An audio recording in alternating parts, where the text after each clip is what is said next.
Chapter 357. That's right. Su Ke nodded calmly. Huang Song completely gave up.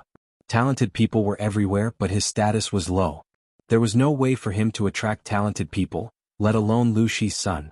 However, even if he could not be recruited, he could treat him as a friend. Seeing that he was so bold, he should be a broad-minded person who did not adhere to the secular world. Thinking of this, the regret in Huang Song's heart calmed down a little. He continued to watch the farce. Jiang Pingji looked at the bruise on the fat man's left eye. Driven by her obsessive-compulsive disorder, she simply hit his right eye too. It was symmetrical. Bah, I can't give birth to a good-for-nothing son like you. If I give birth to you, you'll definitely be a wall-climbing sissy. Such ridiculing words made all the guests in the hall laugh. In terms of sarcasm, Jiang Pingji's words were really sarcastic. Extremely sarcastic. Ew. Aren't you afraid of being torn into pieces? The fat man was called back to his senses by the laughter. He was so embarrassed that his face turned red. He mustered up the courage to threaten her. If you have the cheek to ask your father to come over, I don't mind beating him up too. Jiang Pingji was not joking. If the fat man really dared to shout, she really dared to beat him up. The fat man was so angry that his face turned red. Jiang Pingji felt that she was not angry enough and added another sentence. However, if that's really the case, you'll have to call me grandpa when the time comes. As soon as this sentence was said, many people did not come back to their senses. They did not understand what she meant. Only Feng Jin, Feng Ju, and Su Ke were quick-witted. They understood the meaning behind it and almost choked on their own saliva. Huang Song was also quick-witted. He understood after a while. Jiang Pingji's words were very clear. She would beat the fat man up and ask him to call her father. If the fat man's father came, he would definitely be beaten up until he rolled on the ground and called her father. In that case, the fat man would become a grandchild and have to call Jiang Pingji grandpa. These words were really sarcastic. Get lost. I never leave anyone alive when I fight. If it weren't for your fathers, your corpses would be cold. Jiang Pingji sneered and threatened him. If you go back and complain, go ahead. This young master would like to hear whether it is you or me who is in the right. Although the cause was Fang Pengzi and Huang Song's fight for the top spot in the tea house, in the end, Fang Pengzi actually wanted to strip Jiang Pingji naked and humiliate her. This was no longer a simple conflict. If things got out of hand, it would not be easy to resolve. You just wait for this young master. Fang Pengzi was casually thrown to the ground by Jiang Pingji. But landed on the floor of the hall. He felt as if his tailbone was about to break. He awkwardly covered his face with one hand and covered his aching face with the other. Before he ran away, he didn't forget to leave behind some harsh words. You're welcome to come again. Jiang Pingji waved her hand. There was no trace of fear on her face. The fat man's face turned purple from holding back his anger. He left in a sorry state under the protection of a group of hired thugs and servants. When Fang Pengzi was out of sight, Jiang Pingji wiped away the annoying smile on her face and resumed her usual coldness. Remember to compensate for the damage you've done to their place. These words were directed at Feng Jin. If it weren't for Feng Jin's brother, she wouldn't have suffered such an undeserved calamity. Feng Jin smiled gently and dignified. Huang Song, who was beside him, hurriedly said, Today's incident started because of me. The compensation should be paid by me. I'll get the servants to send it over later. How can I let second brother Feng suffer losses? Although Huang Song was the descendant of a eunuch, other than having a bad reputation, his life was more comfortable than anyone else's. In terms of pocket money among everyone present, his private stash was the richest. Who is this? Jiang Pingji had been multitasking just now. She already knew Huang Song's background, but she still pretended not to know and asked despite knowing the answer. Huang Song introduced himself embarrassedly, I'm Huang Song. If Lu Langjun doesn't mind, you can call me Bogeo. Sure. Jiang Pingji nodded. Huang Song's eyes lit up. Compared to Feng Jin's gentle and distant attitude, Jiang Pingji didn't give him the feeling that she was unreachable. In other words, there was a chance to be friends. At that moment, Wuma Jun, who had been ignored by everyone for a long time, opened his mouth. That young Langjun is the beloved son of Marquis Qingzhen. Lanting humiliated him, so Marquis Qingzhen won't let it go. Marquis Qingzhen was actually General Feng, who controlled 100,000 imperial guards in Shangjing. What's there to be afraid of? If he has the guts to come and reason with us, we'll bring out the facts and reason with him. Who doesn't have a father in this day and age? Jiang Pingji snorted. Her last sentence of competing for a father made Wuma Jun swallow his unfinished words. Fang Pengzi had brought 20 to 30 fighters with him, but they couldn't beat him and were killed instead. If General Fang was shameless, he could go ahead and announce it. If he really wanted to cause trouble for her, Jiang Pingji didn't have to be afraid. Competing for a father was fine. Who didn't have a father? She had instigated Lu Shi to go to Chongzhou. The court then sent a new chief of Hu County to take over Hu County. It was a pity that Hu County was like an iron bucket under Lu Shi's governance. The people didn't accept the new boss. 3 years had passed, and Hu County was still under Lu Shi's control. The emperor hated the current situation, but he didn't dare to act rashly.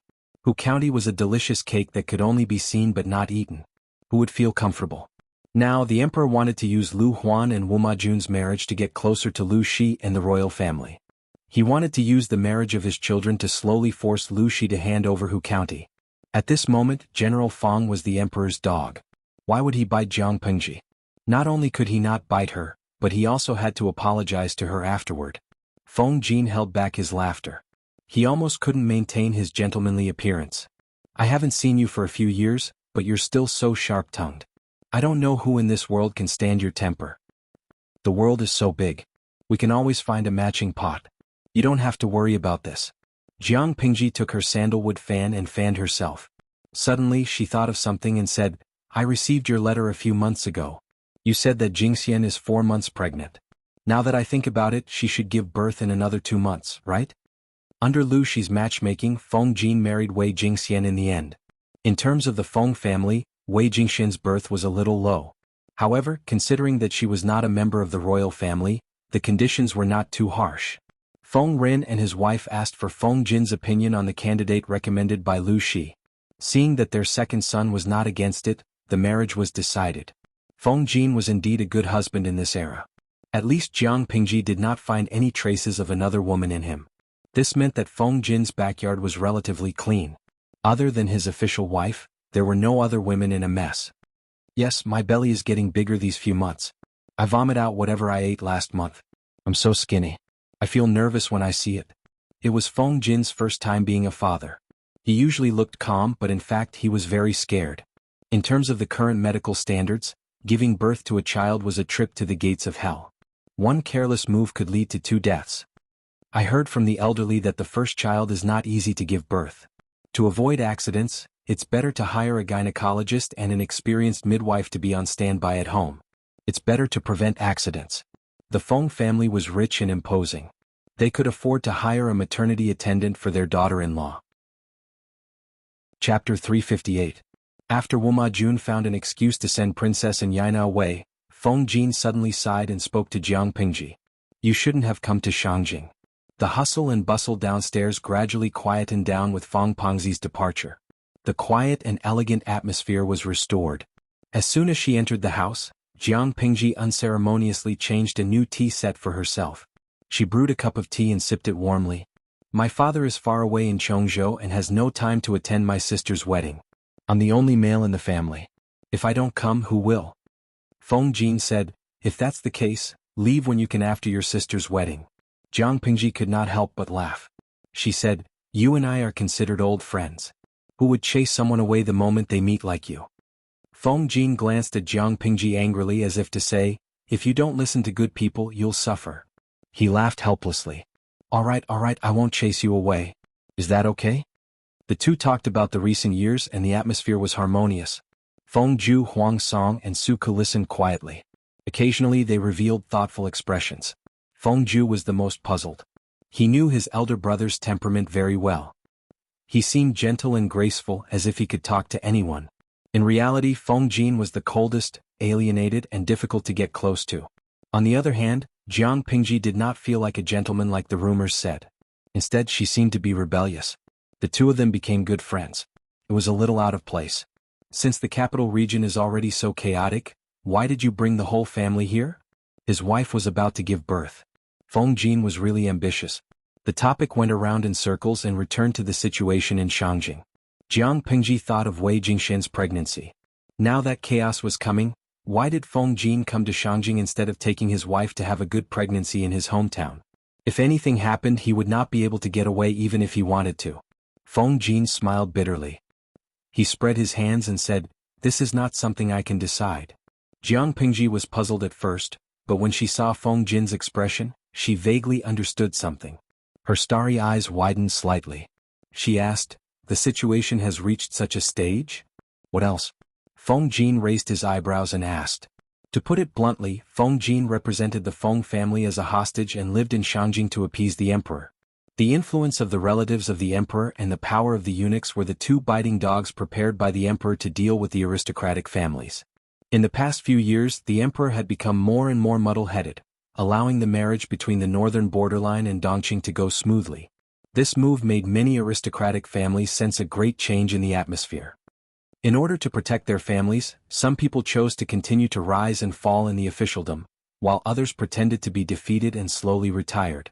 Feng Ren's resignation was naturally the latter. However, the emperor did not trust the Feng family at all. Perhaps it was because of this reason that Feng Jin and his wife temporarily lived in Shangjing after the wedding and rarely went out.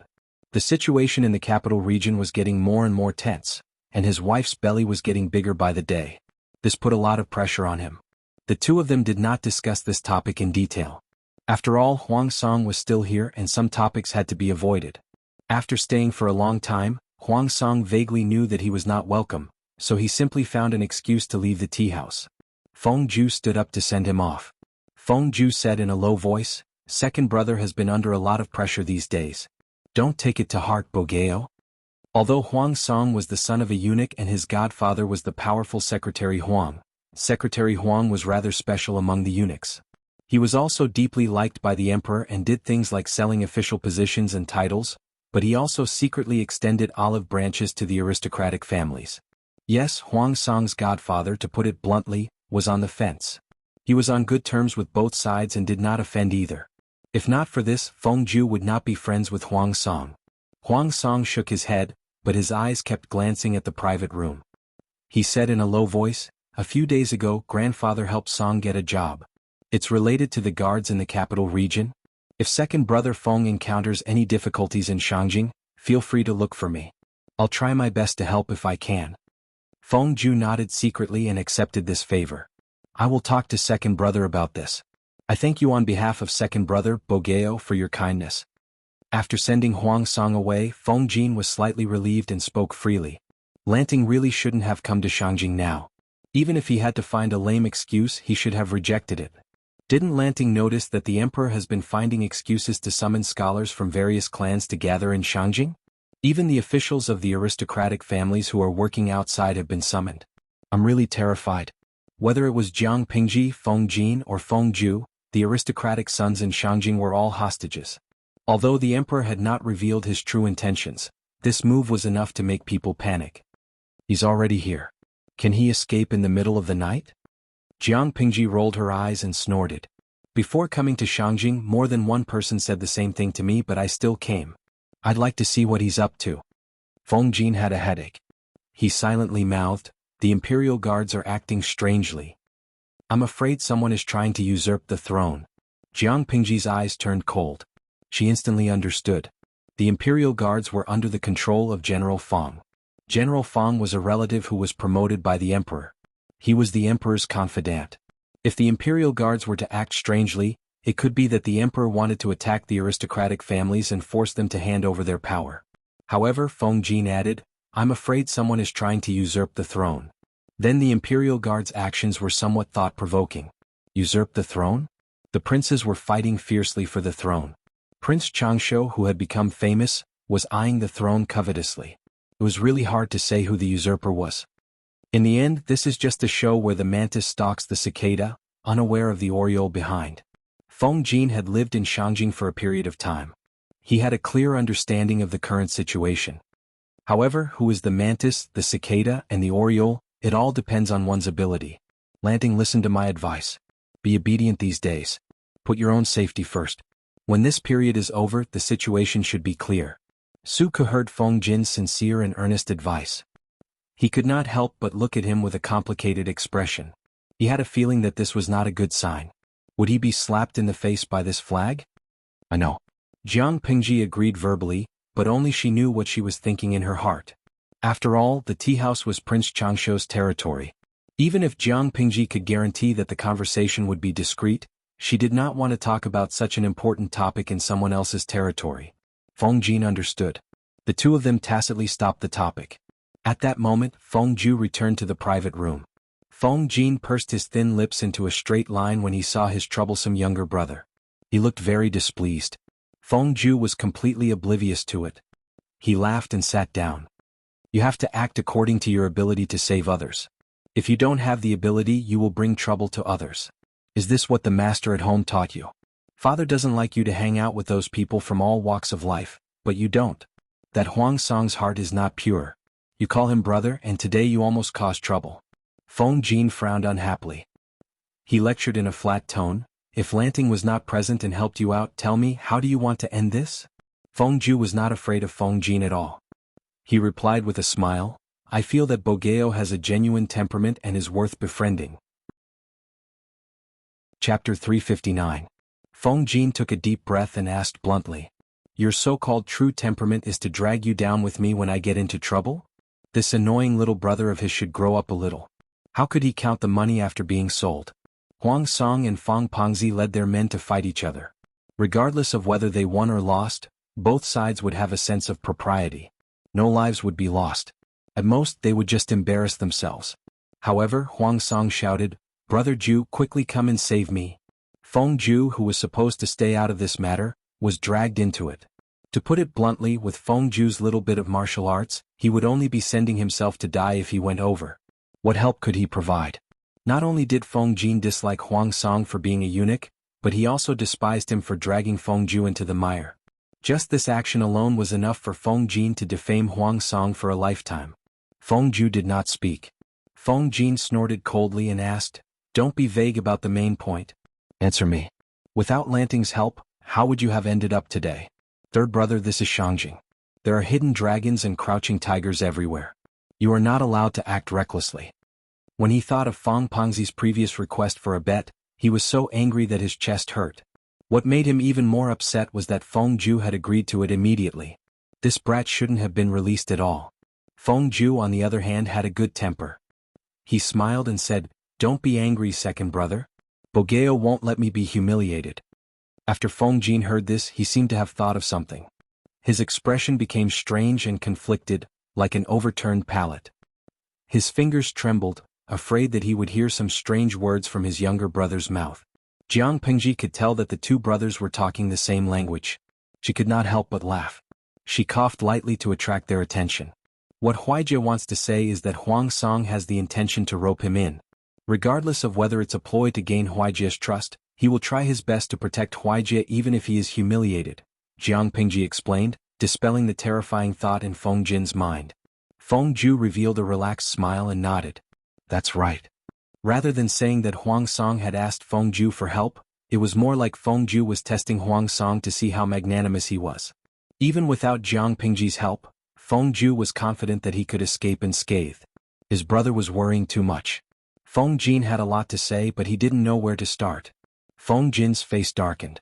You shouldn't have dragged Lanting into this. What would you have done if you had not called out Lanting but some other innocent person? That Fang Langjun has always been a playboy. His actions can't be judged by common sense. Can you guarantee that everything is under control? It was one thing for him to scam his own brother, but now he even scammed his brother's good friend. Who taught such a brat? Feng Ju blinked uneasily and said with a faint smile, If I didn't recognize Brother Lanting, I wouldn't have messed around, would I? It was precisely because he had recognized it that he was fearless. Feng Jin understood what his younger brother meant. His heart was burning with anger. According to his words, if he recognized it, then he deserved to be tricked? You're the son of the Feng family, and he's merely the descendant of a eunuch? Huaijie, what exactly do you want? He knew that his younger brother had a wide range of friends and did not care about family status, but Feng Ju's behavior gave him a bad feeling. Feng Jin criticized Huang Song's background, but Feng Ju did not comment. This in itself was Huang Song's shortcoming, and it was also a stain that could not be erased. Although what Feng Jin said was the truth, Feng Ju did not like his brother's habit of judging one's status based on one's family background. As they grew older, the contradiction and division between them became more serious. The founding emperor of Dongqing was an escaped slave, and he even worked as a coachman. The Feng family is also an official, but I don't see my brother saying anything about this. Suddenly Feng Ju sneered, and the atmosphere instantly dropped to a freezing point. Were these two brothers preparing to fight? As the saying goes, one should not wash one's dirty linen in public. It was better to bring the naughty child home and teach him a lesson. Feng Jin suppressed his anger and returned to his usual calm and gentle self. He apologized to Jiang Pingji solemnly, thinking that he would deal with the naughty child when they got back. My youngest brother is naughty and mischievous. I've embarrassed myself in front of you. Huayu, don't be angry. Huaijie is still young and insensible. He will be fine when he's older. Jiang Pingji did not take the matter to heart. She even had a good impression of Feng Ju. However, this brat really needed a beating. After a meeting they parted on bad terms. After the Feng brothers left, Suku was still deep in thought. Jiang Pingji asked him, "Are you still thinking about Huayu and Huaijie?" Suku said, "A few years ago I had a few conversations with Feng Langjun. He is not the kind of person who is fixated on family status." "Why is he now?" Jiang Pingji said, "First of all, people change. Huayu is now a young man, not an immature boy. How can his thinking remain the same? Secondly, he is not fixated on family status, nor does he look down on people who are not part of the aristocratic families. He just doesn't like Huang Song." Suku was stunned. "But just now, Xiaoyu, let's say you have a younger brother. In your eyes, this younger brother is still young and inexperienced, and he needs the protection of an elder brother." One day a ruffian came from outside. He looked down on everyone from head to toe, but it was this kind of ruffian that made your brother think highly of him. As the elder brother, how could you feel good about it? Jiang Pingji explained with a faint smile, that ruffian was Huang Song. Suku was silent. As an only child, he did not understand the thoughts of a younger brother. Huayu does not approve of Huaijie and Huang Song's friendship. It is for the good of this younger brother. No matter how many olive branches Huang Song's godfather extended to the aristocratic families, whether they are neutral or fence-sitters, as long as the emperor is wary of the aristocratic families, Huang Song and Huaijie will stand against each other. What's the use of a close personal relationship? One may know a person's face but not his heart. Who knows what kind of person Huang Song is behind the scenes? Suku sighed after hearing that. In that case, Feng Langjun has put a lot of thought into it. However, he can't stand his younger brother's rebelliousness. Huaijie's first impression of Huayu is the strongest, and I'm afraid it will be difficult to change it. Moreover, Huayu is indeed prejudiced by family status. This is a common problem among the sons of aristocratic families, and it is also normal. In the eyes of others, Huaijie is a bit of a weirdo. Suku recalled what Feng Ju said before and nodded in agreement. "It's just a pity?" Jiang Pingji was suspicious. "What's a pity?" "That Feng San Langjuan's temperament is compatible with you, Langjun. They were both rebellious. They were born into the aristocratic families, but they did not have a high sense of identity with their social class. They had strong self-awareness. Tisk, let's not. If I abduct Huayu's precious younger brother, do you think Huayu will hate me?" Suku was silent. Thinking of Feng Jin's younger brother complex, he felt that it was hard to say. Jiang Pingji brought Suku around the night market. They bought big and small bags of gifts. Not only did they hang all over her hands but they also hung a lot around her neck. Fang Pengzi, who had been beaten up by Jiang Pingji, limped home with the help of the thugs. Before he even stepped into the house, he was already bawling with tears and snot in his eyes. Chapter 360. On the other side, General Fang had just become a high-ranking official, and his wallet was filled up again. He hummed a tune and drank the tea happily. Just when he was so happy that he forgot himself, a ghastly wail and wolf howl exploded in his ears. Clang, his hand shook and the teacup lid fell to the ground, and the tea stained his clothes. "What's going on, my little ancestor?" General Fang felt sorry for the exquisite tea set, but at the same time he was troubled by the wailing outside. Children's debts, children's debts. Ever since he gave birth to this son, his head was full of lawsuits. General Fang despised this son, but at the same time he loved him dearly. When he looked up, he saw a bloated fellow crawling in from outside the door. This scared General Fang. Go, go, go, what demon or evil god? General Fang was so scared that he shrunk his neck. He was not to be blamed for being timid. The person's face was bruised and swollen, and there were 2 purplish circles around his eyes. There were 2 thin red bloodstains under his nostrils, and he looked like a small snake. Looking from afar, he looked like a bloated man with a pig's brain. This monster was speaking in a voice that he was very familiar with. General Fang was stunned.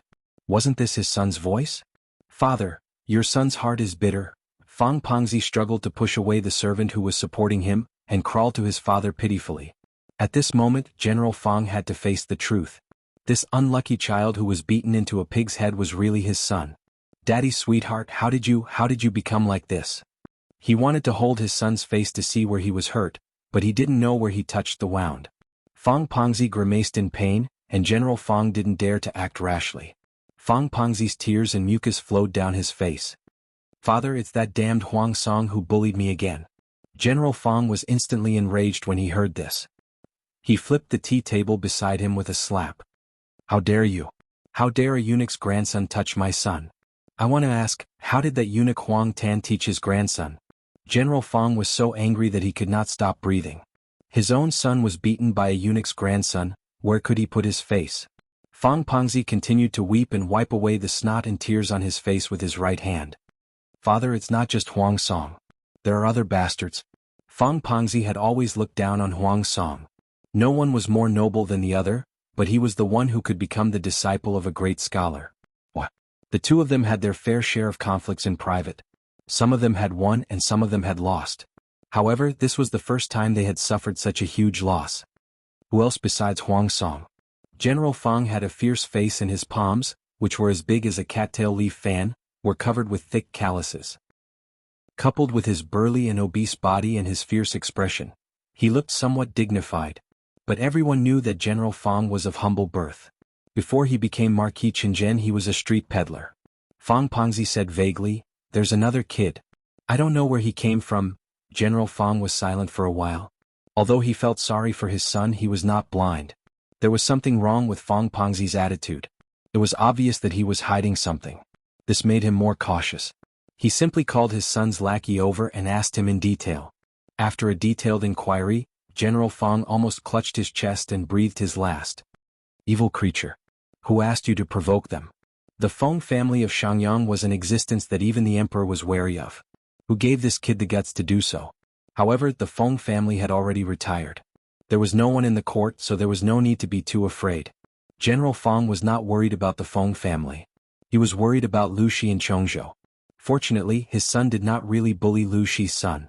If he had really stripped Lu Shi's clothes, the whole of Dongqing would be turned upside down. Fang Pengzi was indignant. "Did I get beaten up by Huang Song for nothing?" "You got beaten up. Can't you find a chance to fight back? Aren't you usually quite capable?" General Fang was so angry that his beard curled up. Fang Pengzi was speechless. He had no problem sneaking up on Huang Song, but he really could not beat Jiang Pingji. "If you don't get back at me, I'll look for my aunt to get justice for me." The aunt that Fang Pengzi mentioned was the Empress, the Crown Prince's mother. When General Fang heard this, he was infuriated. Outsiders did not know, but how could he not know? His sister did not come from a good family background and did not have outstanding looks. Ever since she gave birth to the Crown Prince, she did not have much love left. The emperor was also greedy and lecherous. There was no shortage of young and beautiful women by his side. The old and fading empress was invisible in the emperor's harem. If the emperor did not need to promote his relatives, the Crown Prince would still be alive. Perhaps the empress would have been dethroned. "Stop. You evil creature, come back here." Army General Fang stretched out his huge palm and directly dragged his son back, lest he really ran to the Empress to complain. "I can't take this lying down." Fang Pengzi struggled. In the end, he simply sat on the ground and stretched out his legs to make a scene. "You don't love me anymore." General Fang's expression turned purple from holding back his anger. In the end, he had no choice but to go to the emperor to complain because he really felt sorry for his son. However, Fang Pengzi was one step too late. Huang Song was very cunning. He knew that this matter could not be solved easily, so he complained to his adoptive grandfather early on and explained everything clearly. The grandfather and grandson quickly finalized a plan. They gave the emperor a heads-up in advance and pushed the blame to Fang Pengzi. As mentioned before, the emperor liked eunuchs more than relatives who had a big appetite. In his opinion, this was just a small matter. Wasn't it normal for two juniors to have a conflict? Secretary Huang had just given the heads-up when General Fang went to the palace to complain. This behavior made him very unhappy. In terms of figuring out the emperor's will, how could General Fang compare to Huang Tan, who served the emperor? In the end, the father and son of the Fang family were disgraced. Huang Song had achieved a small victory, but his friend Feng Ju did not have it so easy. Feng Jin would not make a scene, nor would he scold him. However, he would stare at him coldly and exert mental pressure.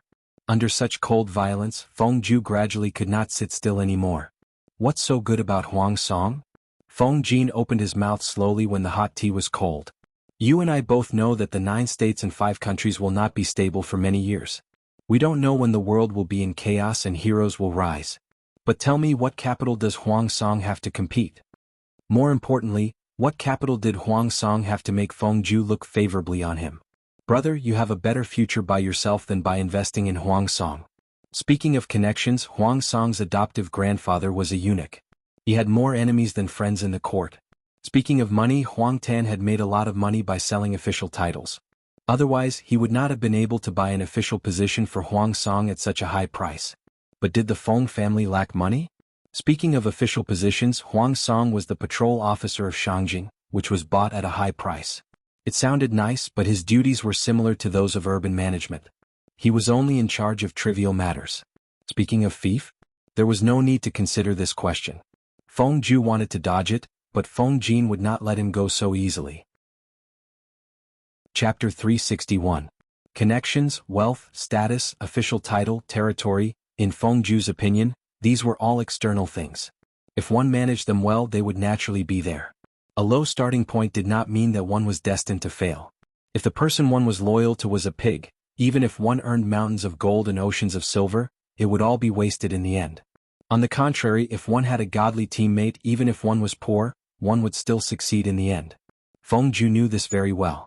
When choosing people, one did not look at the other party's conditions, but only at their temperament and ability. Seeing that Feng Ju intended to discuss in detail, Feng Jin restrained his negative emotions and maintained a fair and objective attitude. What do you mean? Feng Ju said, I've tested Bogeo a few times. Other than his slightly criticized background, he has no other shortcomings. He has the heart to stabilize the country, and he also has a heart to pity the people. He is not restricted by family background when choosing people, and he does not have the problem of being headstrong and self-opinionated. I think he is quite good. Now that the world was rotten to the core, the only way was to rebuild and reshuffle all the forces.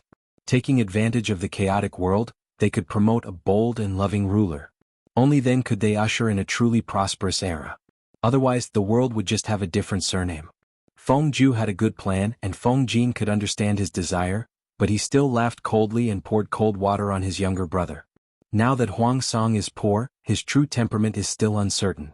Other than his mouth, what else does he have? As long as he understands what you like, what can't he say? Feng Jin was sullen. Even if Huang Song was indeed a good candidate, he should not have decided so early. At least he had to wait and see. You said that Huang Song has many merits, but in my opinion he is not as reliable as Lanting. Feng Ju frowned. Although he had heard his elder brother mention Jiang Pingji, such praise was rare. Elder brother, you think highly of him? Feng Ju asked. Although he had different views from his elder brother, he trusted his brother's judgment. If even a picky person like Feng Jin said it was good, there must be no problem. Feng Ju did not know much about Lu Shi. Putting aside his character and temperament, his external conditions were indeed much better than Huang Song's. He was born into an aristocratic family, and his father, Lu Shi, was the governor of Chongzhou. He had a ready-made territory.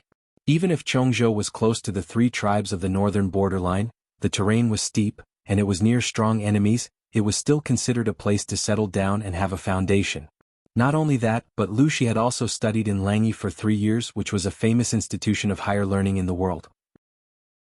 No matter how Lu Shi's results in the academy were, after 3 years, he had been gilded with a layer of gold. Not to say that he was knowledgeable, but at least he was better than Huang Song, who was half illiterate. When the two of them were put side by side, Huang Song did not have the slightest ability to resist in terms of external conditions. Feng Jin's expression froze. After a while, he understood the hidden meaning behind his brother's question. After a long time he shook his head. Lanting is not that ambitious. It's impossible. Lu Shi was indeed a good person. Everything about him was good except for his gender. He was born a girl. Feng Jin was not bound by the prejudice of the world, but he had never thought of letting a woman ascend to the throne. It was simply unbelievable. Feng Ju instinctively felt that his elder brother was lying, but he also understood Feng Jin's attitude. A long journey tests a horse's stamina, and time reveals a man's heart. It's better to be cautious about this kind of thing that will cost you your life. Feng Jin's expression softened a lot, and he advised his younger brother, I'm not stopping you nor am I biased against Huang Song. I just hope that you can be more cautious about this kind of thing. The world is not completely chaotic yet, and it's still too early to make any plans. Why not watch from the sidelines and wait for the situation to change? To put it bluntly, it was still too early to get involved. Feng Ju pursed his thin lips, and his hands on his knees slightly clenched. His heart was full of struggle. Apart from this, if you think that Huang Song is a worthy friend, then treat him as an ordinary friend. Don't get too involved. It was better to let it go. His younger brother was a stubborn brat. The more Feng Jin tried to stop him, the more he might do something extreme in a moment of hot-headedness. He might completely run to Huang Song's boat and not get off. Instead of that, it was better for both sides to take a step back. Starting with a friend who could get along as an equal would also give Feng Ju more time to think about Huang Song's character and carefully consider his own future. I understand. Feng Ju sighed softly. His relationship with Huang Song was not so good that they could wear the same underwear. Naturally, his brother was more important.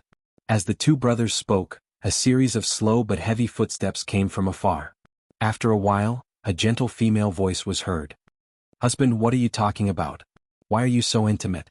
A few years had passed and Wei Jingxian, who was already a wife, was no longer as immature as before. Her eyes were gentle and full of the charm of a mature woman. Now he had a big belly and his whole face was a lot more plump. He looked more plump than before. Pregnancy was tough, but she had a good mentality. The servant took good care of her, so she was more energetic than before. Feng Jin looked at her belly and his eyebrows twitched. He quickly got up and went forward to support her. He was also afraid. Every time he saw her big belly, he felt his whole body heavy, and his nerves could not help but tense up. Second sister-in-law, come and control second brother. Feng Ju bowed and waited for Feng Jin and his brother to sit down before sitting down again. He complained half-truthfully, second brother and I haven't seen each other for a long time. We should be catching up with each other, but he just won't let go of his studies and wants to test us. Wei Jingxian pinched her handkerchief and covered her mouth with a chuckle. Husband often says that youngest brother is talented and smart, but he may not be able to test you. Second sister-in-law is really good at talking. It's comfortable to hear. Unlike second brother, who only reprimands, Feng Jin glared at him and the two brothers exchanged a few glances. As they grew older, the relationship between Feng Jin and Feng Ju gradually became tense. Wei Jingxian found out not long after she married into the family, but she could not say much due to her identity. She could only try to ease their relationship. I've prepared some light wine and dishes. I wonder if husband and youngest brother will do us the honor? You're heavy. You can leave these small things to the servants in the future. You don't have to do it yourself. Feng Jin urged her earnestly, but whether Wei Jingxian was willing to do it or not was not something he could decide. They brewed tea, boiled wine, and drank 2 cups with exquisite dishes. The two enjoyed the meal and temporarily forgot about what happened just now. Feng Ju secretly looked at the heavy second sister-in-law, then looked at second brother, who was frowning slightly. His heart softened.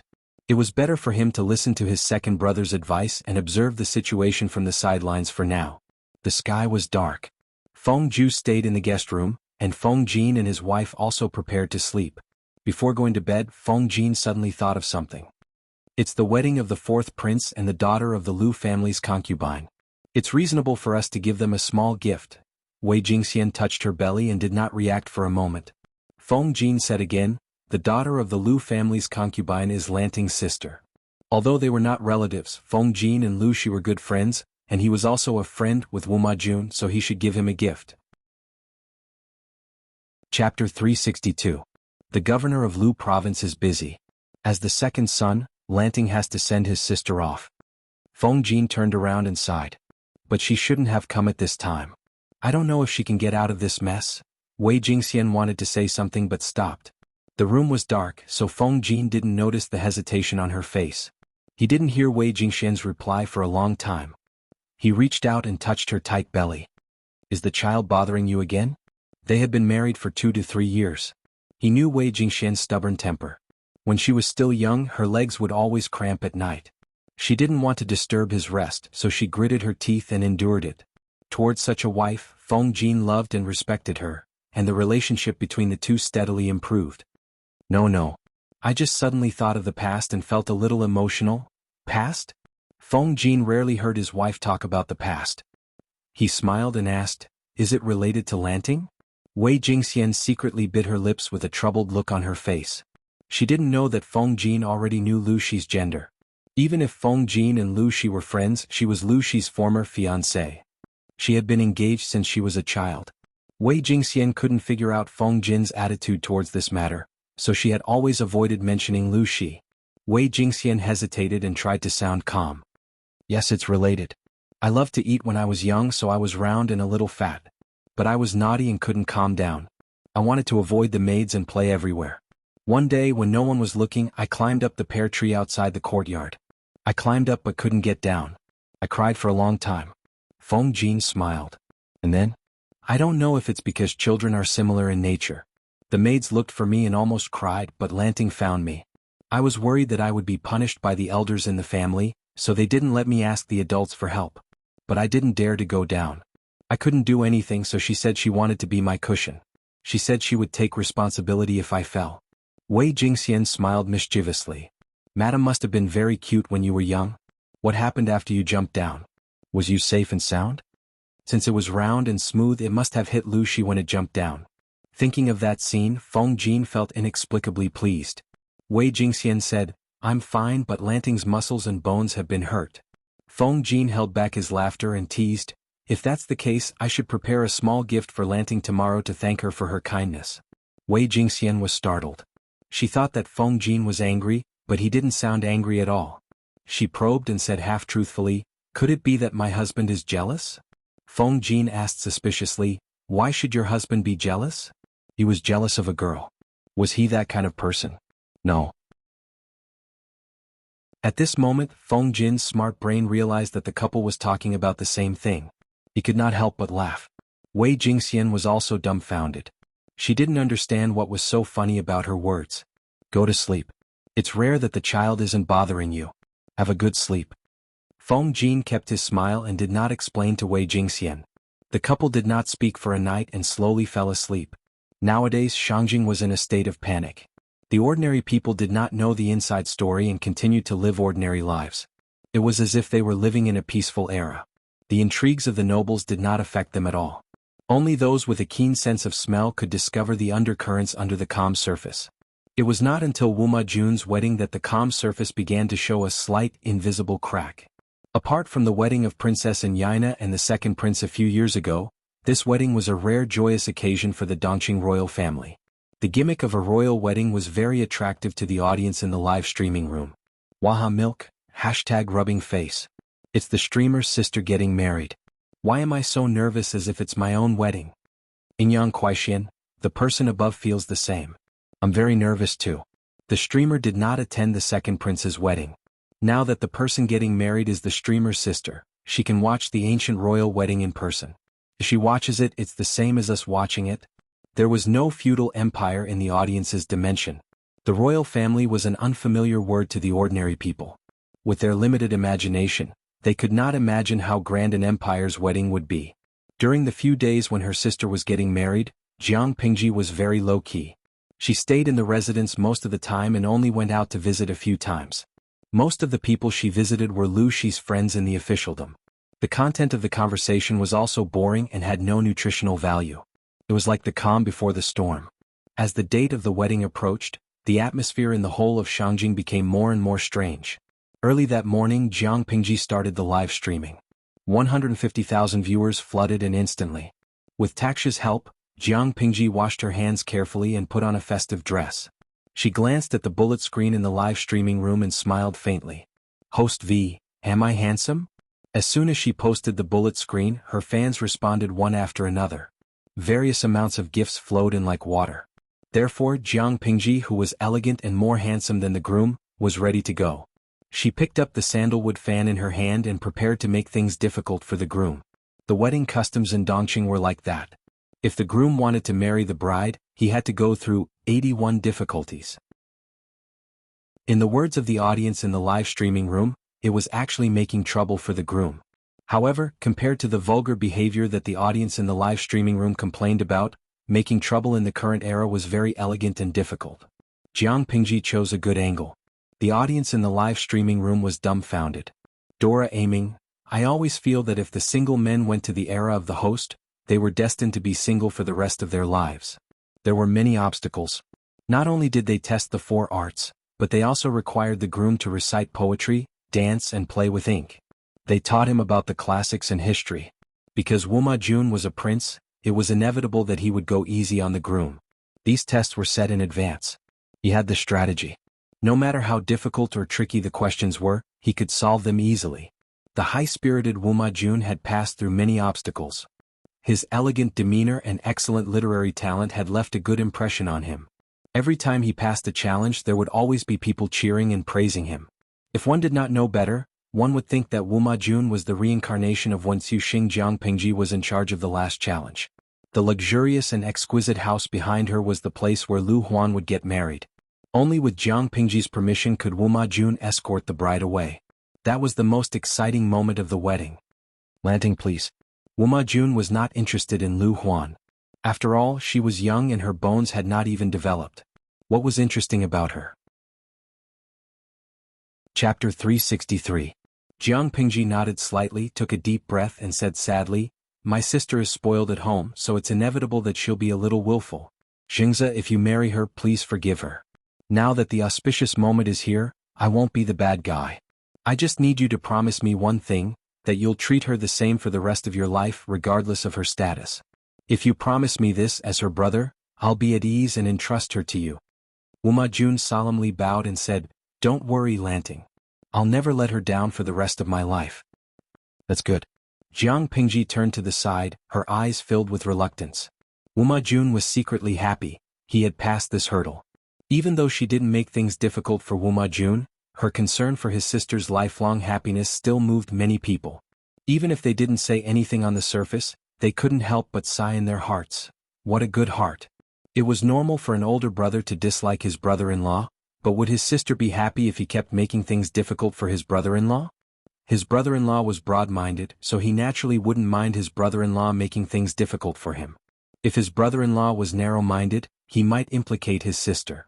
The wedding had already progressed to this stage, so it was impossible to go back on it. No matter how his brother-in-law made things difficult for him, his sister was already his. Instead of racking his brains to make things difficult for him, it was better to earnestly instruct his brother-in-law. With such imagination, Jiang Pingji's image as a good brother suddenly became three-dimensional. The audience in the streaming room watched the scene on the screen and couldn't help but complain. Lao Ciji Lianming, haha, if I didn't know the inside story, I might have really been fooled by the streamer's acting. What good brother. This guy is simply a beast in human form, okay? Mai has a voice. Although I know it's fake, I give 82 points for the streamer's performance just now and give the rest to her in the form of 666. Even though I know she's showing off her acting skills, I still feel that this is a good brother who thinks for his sister. He can't help but let his sister get married, but he has to bear the pain and think for his sister's sake. He can only watch helplessly as the outsider takes away the soft and fragrant girl. Can hear the voice not, "Bah, your imagination is too good. The host is obviously a hypocrite wearing a white lotus, but in your imagination she is a cute siscon. The shameful thing is, I actually believed in your nonsense." Jiang Pingji did not care about the ridicule that flooded the bullet screen.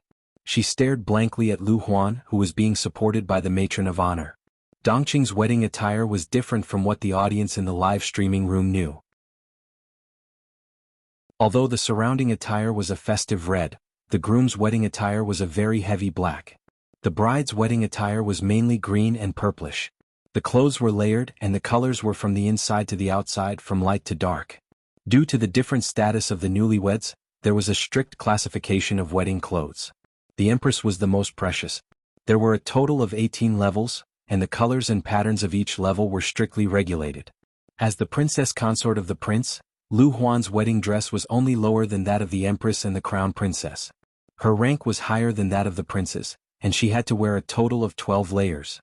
Nowadays, there were no phoenix coronets and robes that the audience in the live streaming room was familiar with. There was also no such thing as a red veil. However, when Lu Huan carefully walked out, Jiang Pingji clearly saw that the bullet screen in the live streaming room had all turned into exclamation marks.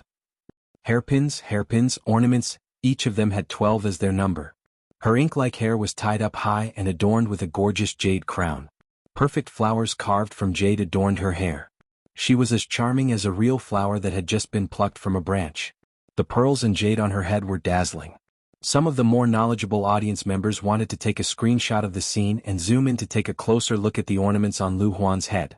Every time he recognized one of them, his heart would twitch. Finally, some of the audience members lamented. How is this a wedding?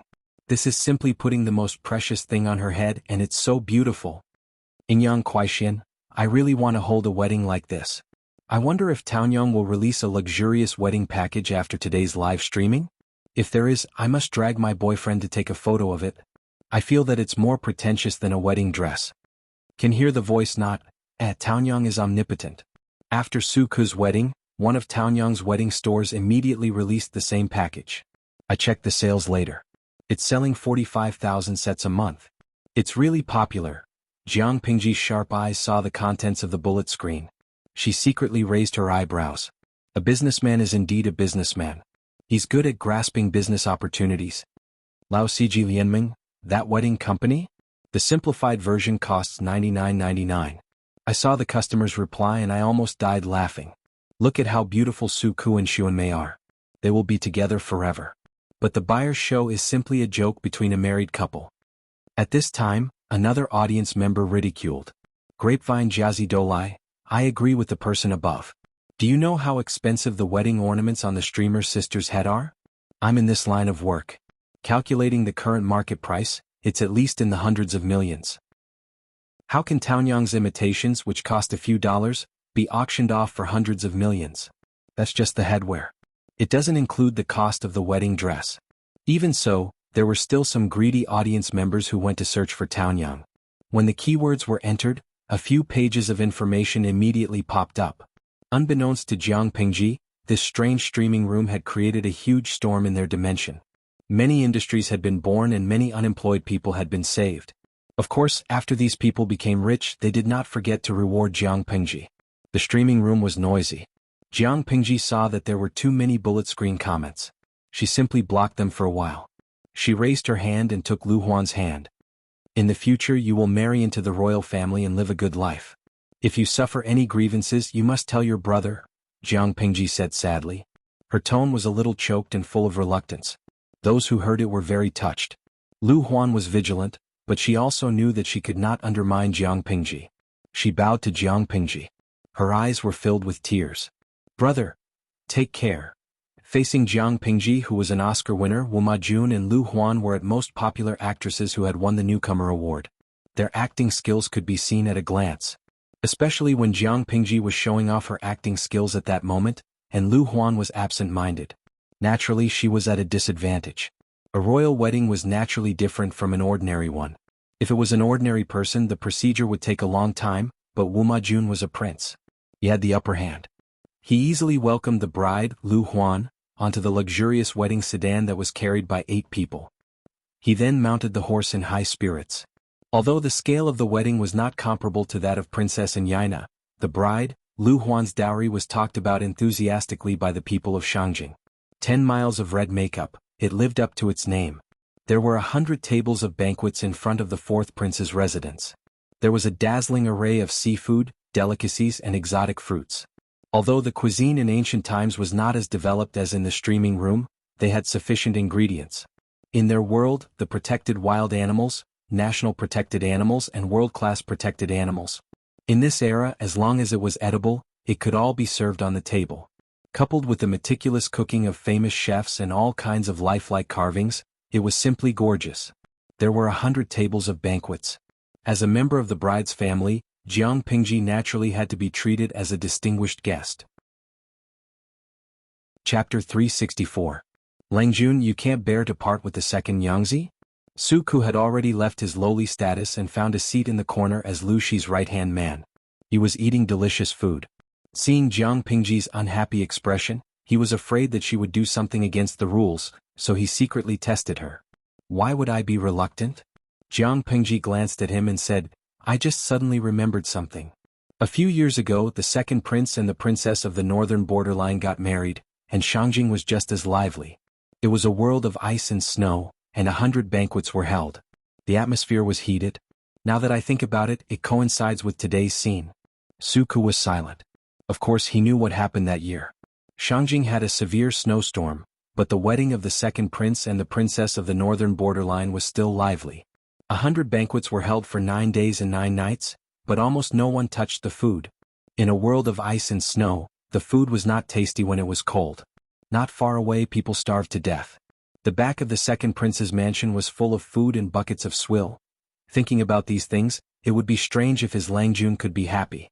The 100 banquets were supposed to be a joyous occasion for the whole city, for the people, for the celebration of the new couple.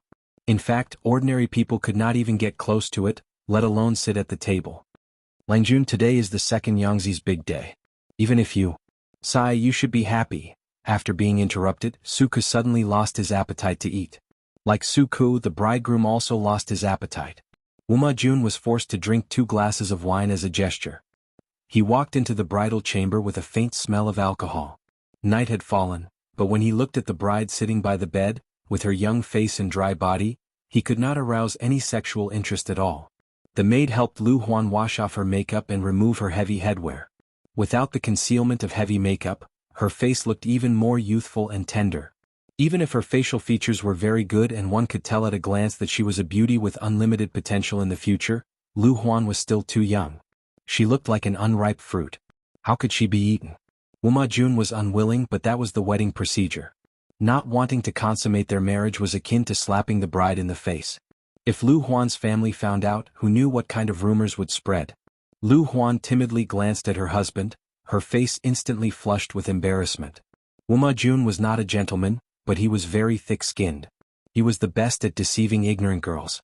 The two of them drank the nuptial wine. Even though the alcohol content of the wine was not high, Lu Huan felt a little dizzy.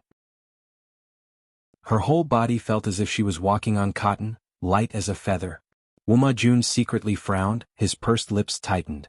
According to the customs of the royal family, some drugs would be added to the nuptial wine to help the newlyweds get rid of their shyness and unfamiliarity so that they could enter the bridal chamber. Lu Zhai could not taste it, but Wuma Jun, who had been through hundreds of battles and was not afraid of meat or vegetables, could taste it. Wuma Jun said considerately, "You must be hungry. Let's eat something before we settle down." Although Lu Huan was young, being young had its own taste.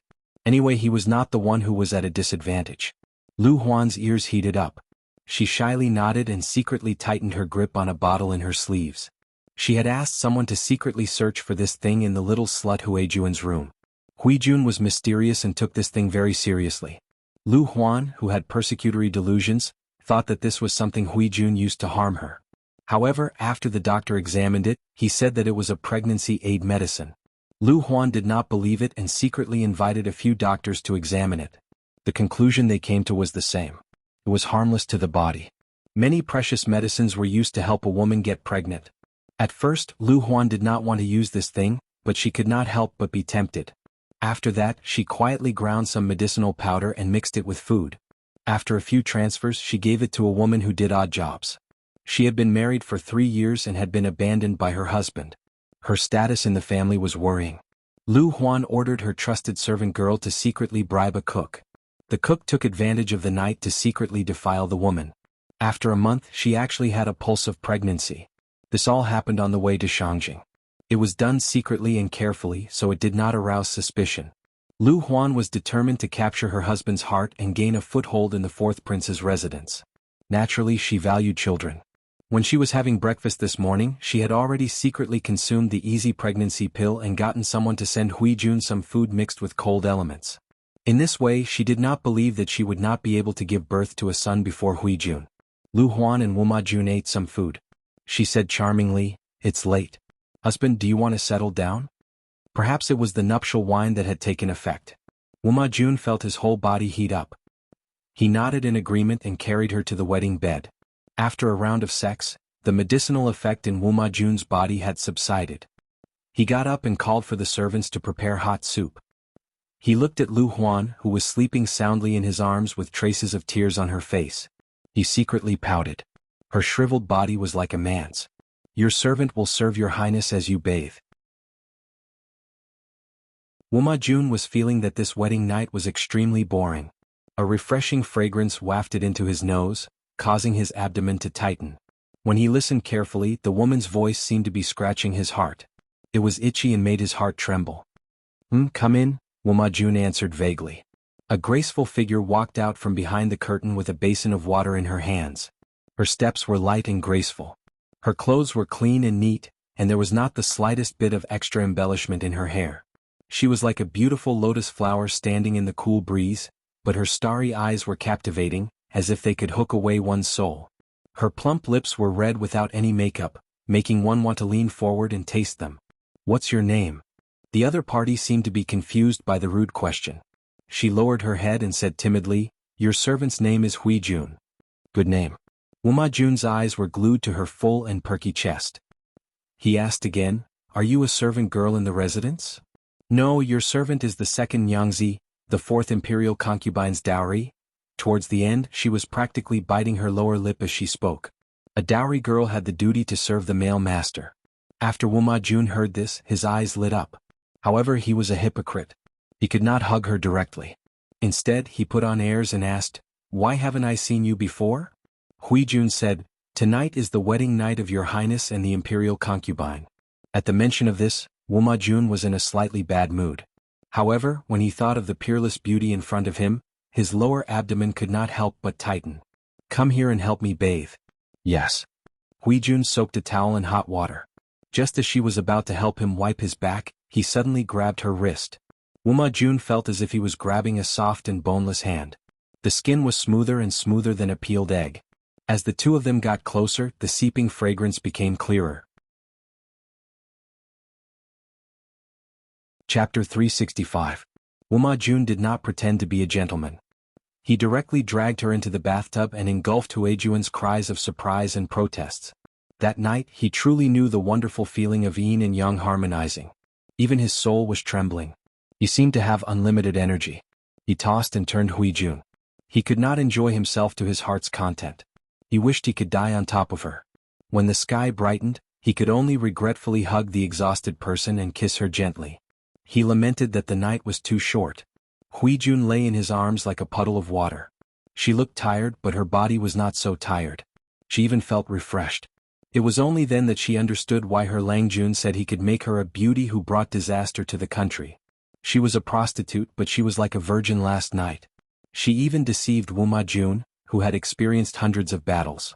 She should have hated the matter between men and women, but after the clouds and rain stopped, she only felt comfortable all over, as if she had been greatly nourished. "Last night was supposed to be a good night for your highness and the princess consort. But your highness and I fooled around." If the princess consort knew, Huijun frowned worriedly. Her eyes seemed to bear thousands of words that she had not finished. Wuxia Jun said, "Don't worry. It's only right and proper for you to serve me. If she's jealous, she's not magnanimous." Huijun was still worried, but she nodded obediently. When Wuxia Jun saw this, his heart burned with lust again. His hands could not help but move everywhere. In the past, he thought that Anyina was a great woman. She used all kinds of tricks to serve him until he was on cloud 9. She was bold and unrestrained when it came to matters between men and women. She was very compatible with him. Now that he thought about it, compared to the peerless beauty in front of him, Princess Anyina was like a broken bag on the ground that was leaking air in all directions. The feeling that had once fascinated him had also become nauseating. Huijun could make him anxious and furious without doing anything. If she was willing to give in and cooperate with him and whisper softly, he would be as happy as a deity. One could imagine that the two of them could not help but fool around for a while. The sun was high in the sky. Lu Huan woke up from her beautiful dream. Her side was already cold. She supported her tired body and asked eagerly, "Where's your highness?" Her trusted maids had ugly expressions on their faces. They knelt down one after another, not daring to speak. Lu Huan had a bad premonition. When she received the news that Wuxia Jun had given Huijun the biggest courtyard besides the main courtyard, her ashen face was almost twisted into a ball. Her newly grown nails were broken again. She was so angry that she flipped over the table beside her, causing it to crash into the ground. After the first night of the wedding, the groom, who was supposed to be intimate with the bride, was fooling around with a stunning beauty. Even though Wuxia Jun had issued a gag order, the inner house was different from other places. How could it be stopped with a single order?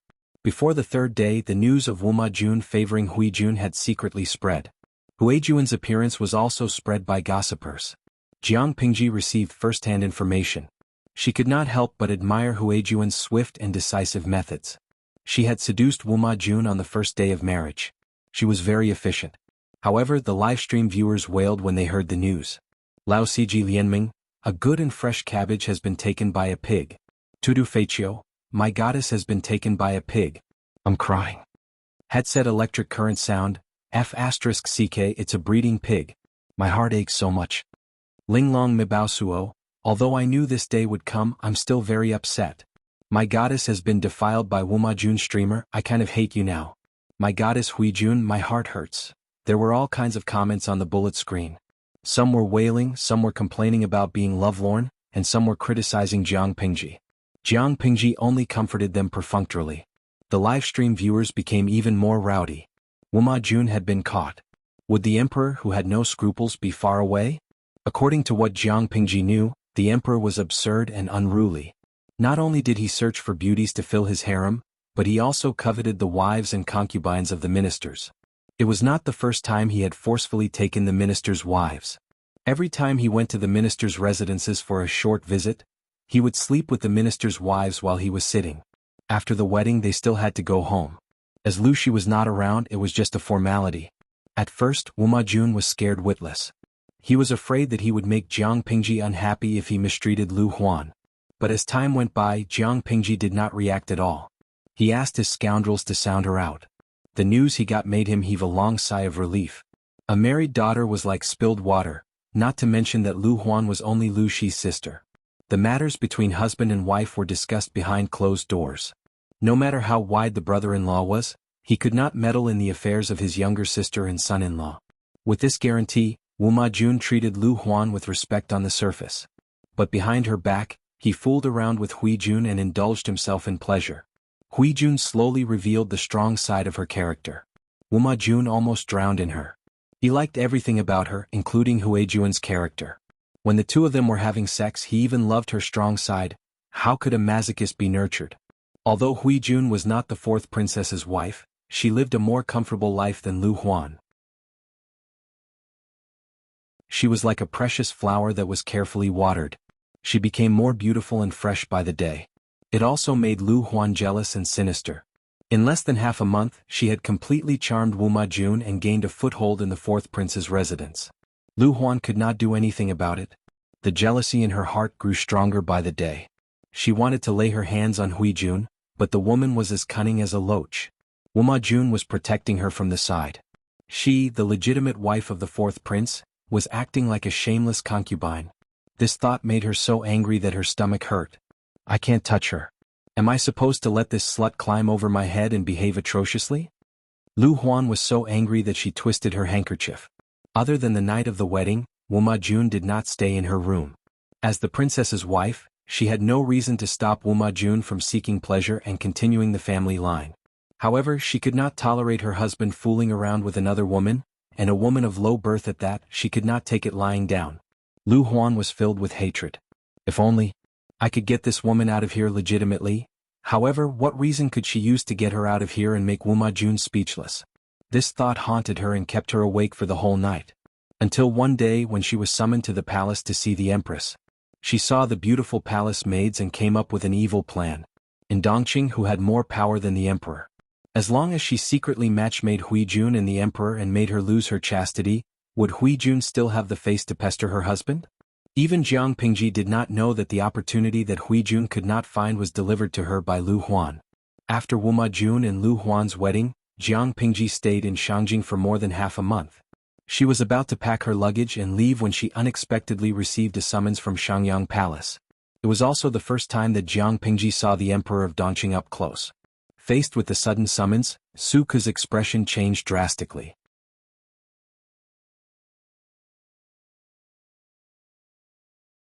Chapter 366.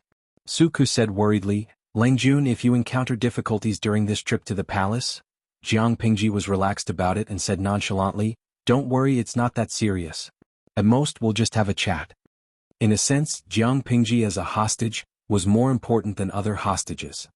As Lu Shi's only son, as long as she was still in Shangjing and under the eyes of the emperor, Lu Shi, the magistrate of Chongzhou, would not dare to disobey.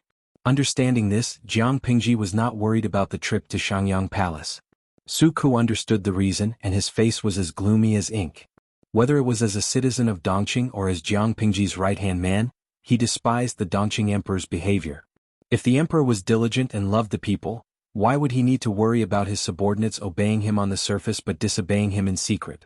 She followed the eunuch into the palace, and Jiang Pingji waited outside the palace to be summoned. Just as Jiang Pingji thought, the emperor only took some time to meet her. He chatted for a while, reminisced about his and Lu Shi's friendship, and warmly invited her to stay in Shangjing for a while. Then he rewarded her with a table of delicacies. The whole process lasted less than an hour. Jiang Pingji did not waste the opportunity. She started a semi-interactive live stream. The title was Half-Day Tour of Shangyang Palace. Ingyang Kuaixin, I feel that the architecture of Shangyang Palace has some characteristics of the Qin and Han dynasties, but some places are filled with the style of the Tang dynasty. Well, no matter what, the ancient palace is indeed a treasure of human cultural heritage. It's not something a normal film city can compare to. Zhengwo Buqingjing, please, this is the real royal palace. If the film city was 100% restored, it would have gone bankrupt long ago. It's good enough to make an imitation for you to see. Why are you so picky? If you want to see the palace, go to the Forbidden City. Kojiao Chi fan, it's the Forbidden City. It's been in disrepair for years. There aren't many places on display, and there are so many tourists every day. Many places look like dilapidated buildings. Traveling during the Golden Week, every time I visit the Forbidden City, I always feel that the royal palace is nothing special. Jiang Pingji had been in this era for a few years, but it was the first time she was in such close contact with Shangyang Palace. The audience in the streaming room was even more excited. For their era, everything about the feudal dynasty aroused their curiosity and exploration. Waha! Let alone the imperial garden, when I see the emperor of Dongqing, all my hopes for the emperor are shattered, okay? He had thought that he would be able to see a handsome middle-aged man with extraordinary majesty. However, the emperor of Dongqing was just a middle-aged man with heavy eye bags. He did not have the aura of an emperor. He looked wretched, as if his body had been hollowed out. It felt like even the middle-aged men dancing on the street were more energetic than him. Scan code see me. I raised both my hands and feet in agreement. It was one thing to say that he was a middle-aged wretched old man, but when she thought of all the beautiful young ladies in the palace being defiled by him, she suddenly felt disgusted, as if she was eating an apple only to find half a caterpillar's corpse. Luckily the streamer didn't go to a harem fight. Otherwise, the thought of the streamer getting jealous over a lowly man would make me wake up from my dreams. From this, it could be seen that regardless of the era, one's face was still very important. The age, appearance, and aura of the Emperor of Dongqing did not match the expectations of the audience in the streaming room. As the audience chatted, a completely different style popped up on the bullet screen. Panda Noodle House. Am I the only one who realized that we've been tricked by the streamer? The title of today's streaming was Half-Day Tour of Shangyang Palace. In fact, the streamer only took us to walk a single path. She did not stop to introduce the architectural landscape, and the duration was not even half a day. Not to mention half a day, it was only an hour. Selling dog meat with a sheep's head. When Jiang Pingji saw the bullet screen, she specially posted one and conveniently thanked the viewer. Streamer V. The current situation does not allow me to wander around Shangyang Palace. However, one day I will open another streaming of a one-day tour of Shangyang Palace. When that time comes, I can go wherever I want. The inner court of the palace will be unobstructed. Panda Noodle House. The content of the bullet screen seemed very ordinary, but the audience in the streaming room expressed their horror after thinking about it carefully. She was still a citizen of Dongqing. Due to the majesty of the royal family, she could only follow the eunuch who led the way. It was impossible for her to wander around Shangyang Palace. Then, under what circumstances could she ignore this rule and walk around Shangyang Palace unimpeded? When she became the new master of Shangyang Palace. Having reached this conclusion, the audience in the streaming room was instantly delighted. They gave Jiang Pingji a lot of gifts, and the screen was full of 666. Lao Ciji Lianming, streamer, I give you 101 points. I'm not afraid of you becoming arrogant even if I give you one more point. With the audience in the streaming room joking around, Jiang Pingji left unscathed. As soon as she left the palace, she saw Su Ke anxiously waiting for her. I'm fine. Let's go back in the carriage. Jiang Pingji waved her hand and ordered the groom to drive. Suka saw that she was calm and secretly heaved a sigh of relief. Langjun, did your trip go well? I was praised and ate some food. The royal chef in the palace is not as good as the chef in Wumajun's residence. Jiang Pingji complained. The royal chef's cooking was definitely better than the ordinary chef's, but the food prepared by the royal chef was already cold. How could it be compared to hot food? Suka was speechless. He suddenly could not reply. His Langjuan style was always so fresh and different. However, I can only stay in Shangjing for a while. I can't leave. Jiang Pingji shook her head and said in a low voice, the emperor is addicted to beauty. His body is strong on the outside but weak on the inside. He refuses to rest and needs to use tiger wolf medicine to keep him alive. I'm afraid he has realized that his body is not feeling well and is increasingly afraid of death. Now that he is under house arrest in Shangjing, I'm afraid he is extremely afraid of death.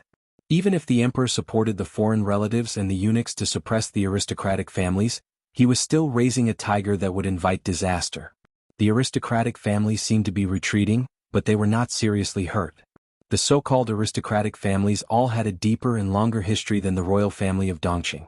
If the emperor suddenly died, who knew if the aristocratic families would retaliate and completely turn the royal family of Dongqing into a puppet? It was probably because of this worry that the emperor gradually recalled the sons of the aristocratic families who were serving outside and used them as hostages. If Jiang Pingji was the emperor of Dongqing, faced with such a situation, she would choose an heir as soon as possible and abdicate the throne to let the dynasty's power take over smoothly. She would grant amnesty to the people and show mercy to the ministers. At the same time, she would cut off the remnants of the foreign relatives and the eunuchs to ensure that the new emperor could sit firmly on the throne. As for the threat of the aristocratic families, she would rope them in and suppress them. She would first stabilize Dongqing, which was riddled with holes. That was the best strategy. However, the current emperor obviously did not want to move. He did not want to abdicate the throne to his son while he was still alive. Chapter 367. Su Ku frowned worriedly. If what Jiang Pingji said was true, when could they leave Shangjing? Did they have to wait until the emperor passed away and the princes fought it out with Prince Changshu? By that time, the world would have already been torn apart. Jiang Pingji sneered as if she saw Su Ku's worry. We don't have to wait that long. We just have to wait for an opportunity. As long as Huijun got close to the emperor and bewitched him, it would not be difficult for them to leave Shangjing.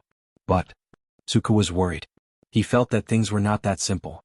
Jiang Pingji said, do you think the princes and the ambitious Prince Changshu have the patience to wait for the emperor to pass away? Su Ku felt as if he was struck by lightning. Something exploded in his mind. Langjun, do you mean, to force the emperor to abdicate? I'm not sure. But looking at the short history of the Dongqing royal family, they have a history of murdering their parents and brothers. Jiang Pingji said sarcastically. Other than the founding emperor, the other Dongqing emperors had taken the throne through shady means. The whole world knew about this scandal. The current emperor seemed to be repeating the fate of his ancestors. His younger brother and son were eyeing him covetously. The game depended on who could not wait to make a move first. The bird that sticks out gets shot. Whoever stood out first would be the target. Compared to Su Ku's impatience, Jiang Pingji was leisurely sitting on the fishing platform. She suddenly thought of something and smiled coldly. Haste makes waste. So what if I'm under house arrest in Shangjing? The emperor doesn't have the guts to make things difficult for the aristocratic families. It's impossible to lock them up for life. We just need an opportunity to leave Shangjing safely. Before that, Xiaoyu just treat it as a vacation in Shangjing. Don't worry. Even if the sky falls, I'll hold it up. Su Ku smiled bitterly. He felt at ease. Langjun, I'll definitely accompany you to the end. As soon as he finished speaking, the carriage fell into silence again. Jiang Pingji crossed her fingers and looked down. Her cold expression did not show any emotion. After the carriage traveled for a while, she suddenly asked, Xiaoyu, under what circumstances do you think the emperor will summon Prince Changshu to Shangjing? Su Ku was stunned. He thought about the question and said firmly, that's impossible. Why? Jiang Pingji asked. Su Ku answered, everyone in the imperial court knows that Prince Changshu has formed cliques to pursue his own interests. Even if the emperor is obsessed with beauties every day and neglects the affairs of the imperial court, he cherishes his life so much. How could he summon this ambitious wolf to the capital? If that's the case, wouldn't that be inviting a wolf into the house? Yeah, I think so too. Jiang Pingji nodded in agreement. She did not see any good points in the emperor, but he had countless flaws. Although the emperor was muddle-headed now, he could kill the former emperor and ascend the throne from King Gongshun of Hejin County. He couldn't be a complete idiot. If he was sane, why would he summon Prince Changsho to the capital at such a critical time? Suku asked her, Langjun, why do you suddenly ask? I suddenly remembered what a friend told me before I left, Jiang Pingji said calmly. After saying that, a figure that was tall and straight like a pine appeared in his mind. Wei Xiai was not someone who spoke without thinking. Since he asked her to guard against Prince Changsho accepting the edict and bringing troops into the capital, there must be a reason for it. Suku thought about it repeatedly and frowned. If it's true, there might be three possibilities. First, the emperor's favorite candidate is not one of his 4 sons, but the youngest son of the former emperor, Prince Changsho. But thinking about what happened in the past few years, the possibility of this guess is almost zero.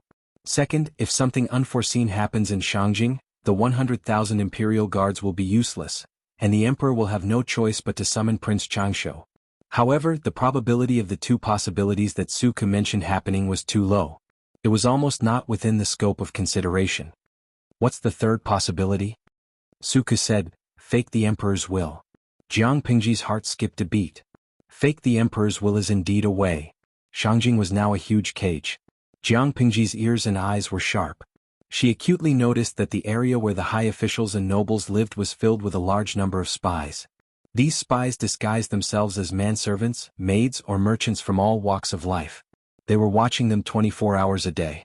When they were close to the mansion, Jiang Pingji glanced at Suku and stopped him from speaking. The two stepped on the bench and got off the carriage one after another. They returned to the mansion with their usual expressions. At that moment, the audience in the streaming room also smelled something unusual. They kept asking questions. Dora aiming, host, can't you leave Shangjing for now? Lao Siji Lianming, host, they seem to be under house arrest. The emperor of Dongqing is courting death as long as he is alive. Tudu Feichio, I bet 50 cents that according to the host's petty temper, she will definitely find a way to take revenge. Most of the audience were ordinary onlookers. They had no problem watching the show, but when it came to such brain-burning things, their reactions were slower. The audience in the streaming room seemed to have a kind of blind trust in Jiang Pingji.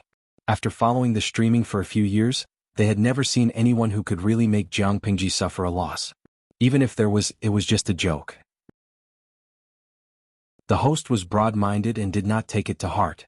Of course, there were many people who objected. Zai Chili Diao, nonsense. Are you all crazy? The host has no scholarly honor now. Even if she has a powerful father, water from afar can't put out the fire at hand. If the emperor of a feudal dynasty wants to lay his hands on her, can she go to heaven? Shinsho Yangtua, yes, I like this streaming room the most. I can always see hundreds of thousands of idiots praising an ordinary host. Lao Siji Lianming, I can see that there are indeed many experts in this streaming room. Who still remembers the host's skills? Even if she can't fly on roofs and vault over walls, at least she can leave Shangjing safely. It was not a matter of whether she would leave or not, but when she would leave. Jiang Pingji did not care about the bullet screens that were worrying about her or slandering her. When it came to strength, it was all empty talk. Only when it was done would it be real.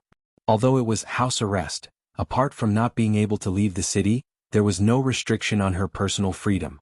In fact, she was quite happy. After more than half a month, Jiang Pingji and Shangjing's chief patrol officer Huang Song coincidentally met a few times. After a while they became friends.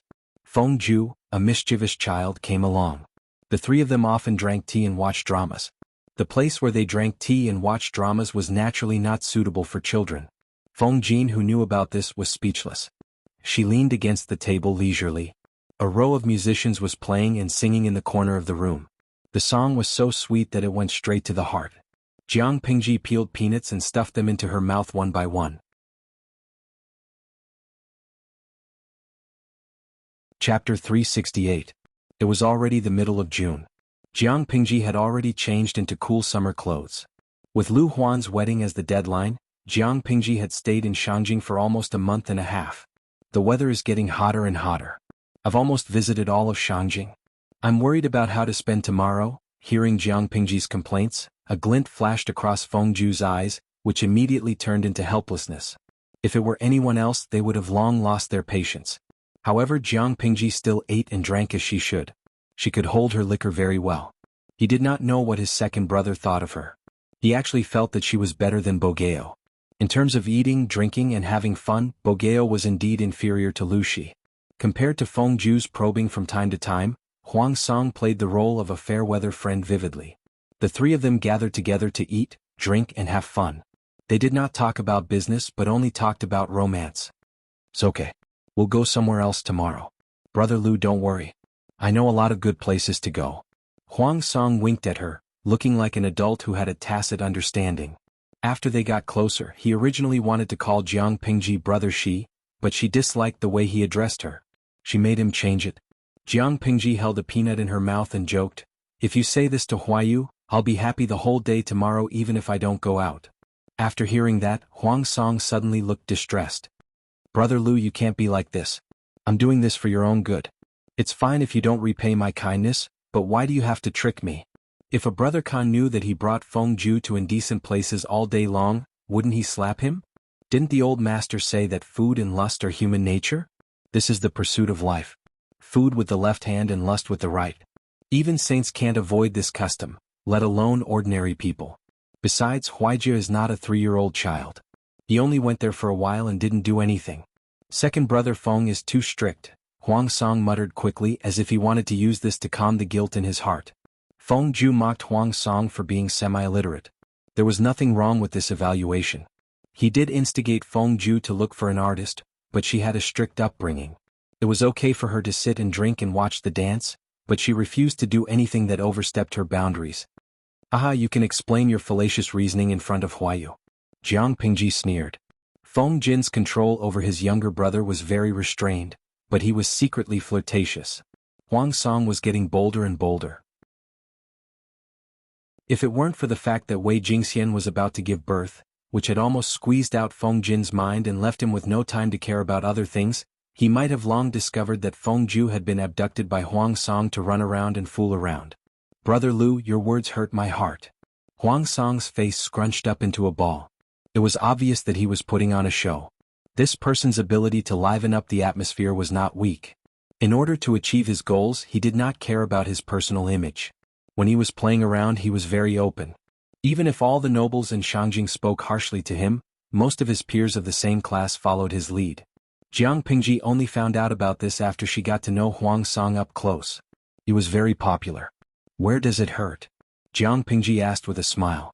Huang Song pretended to sigh. "Everywhere. It hurts. My heart is bleeding." Jiang Pingji held back her laughter and teased, "Speaking of glib tongues, among the people I know, you're definitely one of the best." After peeling the peanuts, she looked at the sky outside. The sun was gradually setting, and the orange sky was filled with a different kind of beauty. In the words of the audience in the live stream room, it was dusk, the time to meet the devil. After paying, they each got on their horses. Huang Song said, "Brother Ju, Brother Lu, I'll send you to second brother Feng's residence first." "Okay, then I'll have to trouble you." The medical officer and the midwife both said that Wei Jingxian was about to give birth in the next 2 days. After hearing the news, Jiang Pingji planned to go and take a look. Feng Jin and his wife were also hostages, who were under house arrest. Their personal freedom was not restricted, but pregnant women were sensitive and thoughtful. They lacked experienced elders to take care of them. It was their first child, so the young couple always felt uneasy. On the way, Jiang Pingji looked at the street and frowned slightly. Something was not right. Seeing the situation, Huang Song asked with concern, "Brother Lu, are you not feeling well?" "No, I just feel that the streets have become much more deserted these 2 days. The stray cats and dogs that are usually seen have disappeared," Huang Song said. "Yes, after being reminded by you, I also feel strange. I suddenly remembered something. 2 days ago, the wolf dog at home was in a strange mood. It scratched the wall all night and howled non-stop in the middle of the night. The old man wanted to kill that beast."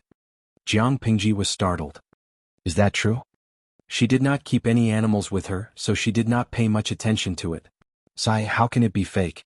When I go back tonight, I might see that beast stewed in a pot." Huang Song quite liked the wolf dog, but unfortunately the old man was the master of the house. There was nothing he could do about it no matter how much he liked it. Jiang Pingji smiled and said, "That's good. There's an extra meal tonight." Huang Song said with a pained heart, "Brother, your words hurt." Feng Ju looked at the two of them chatting and was suddenly speechless. He felt that he was leading 2 naughty children. Jiang Pingji's heart was somewhat stifled. She vaguely had an ominous feeling. Her mental strength was very strong. In wuxia terms, the intuition of a martial artist was also stronger than that of an ordinary person. In layman's terms, her intuition was 100 times stronger than that of a beast. Recently, have you seen any strange things when you patrol the streets? Huang Song was startled and asked, what kind of things? The stray cats and dogs on the streets, the snakes, insects, rats, ants and cockroaches in the corners. Are there any abnormal behaviors? Where Jiang Pingji lived, she could not even see snakes, insects, rats, ants or cockroaches, let alone stray cats and dogs. As the patrol officer of Shangjing, even if Huang Song was only the head of the urban management, he often wandered outside. He must have seen more than her. Feng Ju smelled something unusual and frowned. Huang Song thought carefully and said, there are. Anyway, I've seen fewer and fewer stray cats and dogs recently. This is normal. Anyway, many people will secretly catch them to eat with wine. It's a hot season now. It's normal that cats and dogs do not like to come out. Huang Song's explanation seemed very reasonable, but Jiang Pingji's heart beat wildly. A dark cloud lingered in her heart that could not be dispelled. What's wrong, Brother Lu? Huang Song asked. Nothing. It's probably because the summer heat has been severe recently. I'm always feeling stuffy. I feel that something bad will happen. What bad thing? The weather has been dry recently. It hasn't rained for a month. As the patrol officer of Shangjing, you have to be careful lest something catches fire. Most of the buildings nowadays were made of wood. If they caught fire, it would be difficult to put them out. Jiang Pingji warned, it's not impossible. Huang Song did not know whether to laugh or cry. Brother Lu, you should be more considerate of me. If it really catches fire, you'll lose your lowly position as the patrol officer of Shangjing. If you don't want to lose your position, you'll have to put in more effort. Huang Song heard what she said and felt that it made sense. Even if Jiang Pingji's words were not pleasant to hear, she had good intentions. The current Huang Song wholeheartedly served the people. He came from a humble background, but he had the heart to help the world and save the people.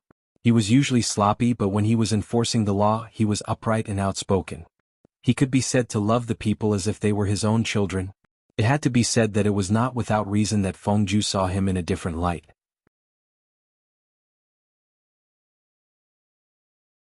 Chapter 369. The three of them arrived at Feng Jin's residence. Jiang Pingji saw Feng Jin, whom she had not seen for a few days. She was shocked by his dark eyes. Huayu, how many days have you not slept? 3 or 4 days? Feng Jin smelled alcohol and cosmetics on them. He was too tired to pursue the matter. Jiang Pingji complained, 3 or 4 days without sleep? Are you preparing to become a celestial being? Jiang Pingji learned about the joke from the audience in the streaming room. Feng Jin rubbed his brows to wake himself up. He did not have the energy to pursue the matter. Jingxian's stomach has been hurting for the past few days. She went to the delivery room a few times, but she came out again. It was getting more and more troublesome each time. He was so worried that he could not sleep.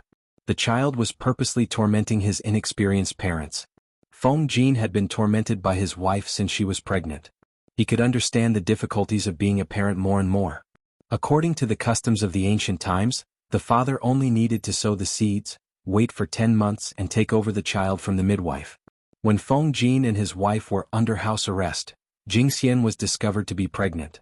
Many things could only be solved by the husband and wife. The more he was involved, the more he felt a sense of security as a father. What about now? Feng Jin said, the midwife made some ginseng chicken soup. She's drinking it now. I asked Takshu to send some good old ginseng. I heard it's good for pregnant women. Feng Jin nodded. He had seen the old ginseng. Its age and medicinal properties were excellent. It was prepared for labor. Perhaps because he had not slept for a few days, his brain was a little slow. He only reacted after a while. Lanting, why are you here today? After Taksha sent the old ginseng, she went back and told me that Jingxian is going to give birth in 2 days. I was worried that you were short of hands, so I volunteered to make up the numbers. Jiang Pingji often visited Feng Jin's house during her stay in Shangjing. She was familiar with his servant. She asked the servant to make a pot of refreshing hot tea as soon as she entered the house. Drink some tea to wake up your mind. Don't fall asleep. Feng Jin thanked her tiredly. Thank you. He had been tense for the past few days, afraid that while he was dozing off, the other side would make a move. He was so nervous that he didn't dare to sleep for even a moment. With Jiang Pingji's arrival, he felt much more at ease and gradually felt sleepy. You and I are best friends. There's no need to thank me. Not long after, a series of painful cries came from inside the room. The maidservants and the midwife were running around in circles, and then there was no more sound. It was another false alarm. Feng Ju also waited for 4 hours. The moon was high in the sky, but there was still no movement in the delivery room. As the father, Feng Jin was tormented. Wei Jingxian, who was pregnant and giving birth, was also exhausted. She was sweating profusely and her face was pale. The maidservant kept wiping her sweat with a damp cloth. The midwife checked and said that it was not the right time yet. She could rest for a while. Usually, it would take 6 to 10 hours for a pregnant woman's first child to be born smoothly. If it was a little more difficult, it might even take 3 to 5 days. 3 to 5 days. Feng Jin almost fainted when he heard the time. The midwife looked at him strangely. She had delivered countless children, but she had never seen a man as nervous as him. When it was midnight, Jiang Pingji asked Feng Jin to take a nap first. With her and Feng Ju watching over the place, there would be no problems. When Feng Ju heard this, he looked at her with a strange expression. If he did not investigate wrongly, the person in front of him seemed to be his second sister-in-law's ex-fiancée. How could his second brother be at ease? However, Feng Jin's reaction made his eyeballs almost pop out of their sockets. Okay, Lanting is here. Jin can rest assured. If it starts, wake me up. Feng Jin was already so sleepy that he couldn't stand it anymore. His mind was a little groggy. He asked the servant to bring a set of bedding and directly rolled it over his body. He leaned against the pillar and took a nap. Not long after, he fell into a deep sleep.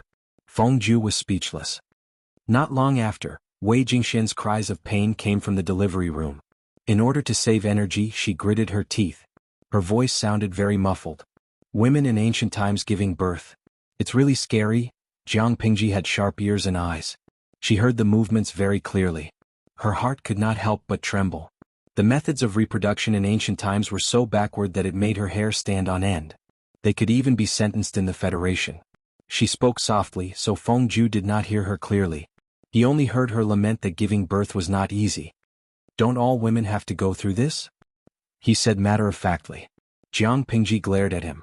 There was a look of disdain in her eyes that made him scratch his head in confusion. She secretly poked the system and said in her heart, I guess I'll have to stay up late tonight. If I'm bored, I'll start a live stream. The system did not reply. It just silently started the live stream. It was estimated that it was also night time at the other end of the live stream. After a full 10 seconds, the number of people in the live stream room reached the upper limit of 150,000. Host V, it's boring at night. Let's chat to kill time. It was midnight. At the other end of the live stream room, it was only 12 o'clock at night. Nightlife had just begun.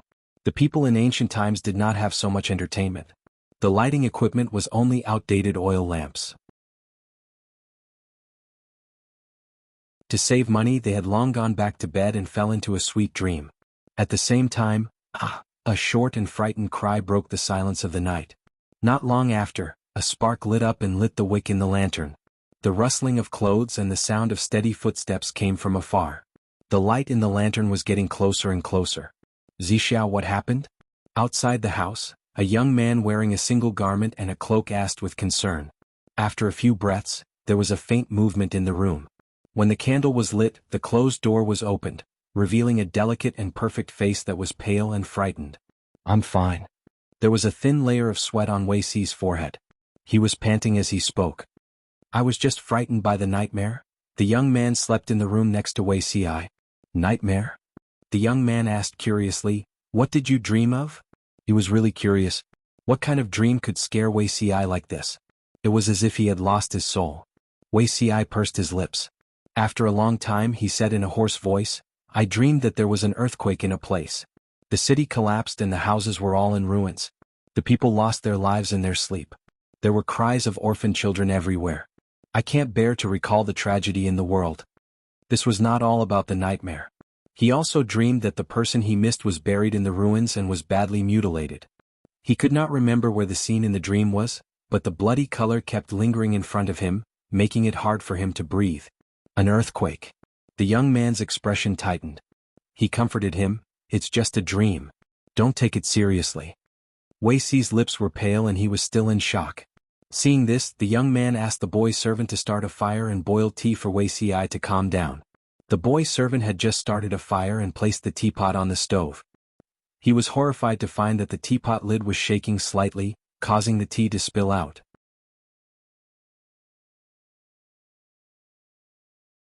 Chapter 370. Such a scene scared the boy attendant so much that his face turned pale. He hurriedly shouted, Mister, there's a monster." The boy attendant noticed the unusual movement. The young man and Wuxia naturally noticed it too. The two of them hurriedly ran to an open space. The tremor lasted for the time it took to burn half an incense stick. "Is this an earthquake?" The young man tightened his cloak. Even though the night was still stuffy, he felt a chill all over his body. Wuxia's face was drained of blood and was pale. It was as if something in his mind had cracked open, causing his thoughts to be empty. When did an earthquake happen in Dongqing? At this time in his previous life he was already in Zhongzhao's Bianzhou. The Wei family of Hejin was weak and could only rely on the Wei family of Bianzhou. He did not want to participate in the struggle of the clan. For the next few years, he lived in seclusion and occasionally paid attention to the affairs of the outside world. When the world was in chaos and he was appreciated by the old master, he came out to help. At that time the world was already divided. The 9 states and 5 countries no longer existed. The feudal lords were divided and the power struggle for hegemony was already in full swing. As for Dongqing, he had a thorough understanding of it. He searched his memory but could not remember any earthquake at this time. The earthquake originated from the side of the Emperor's star. He raised his head and glanced at the celestial body. The treacherous celestial body exuded a gloomy coldness, as though it was covered with a faint layer of blood. It gave him a sense of meaning.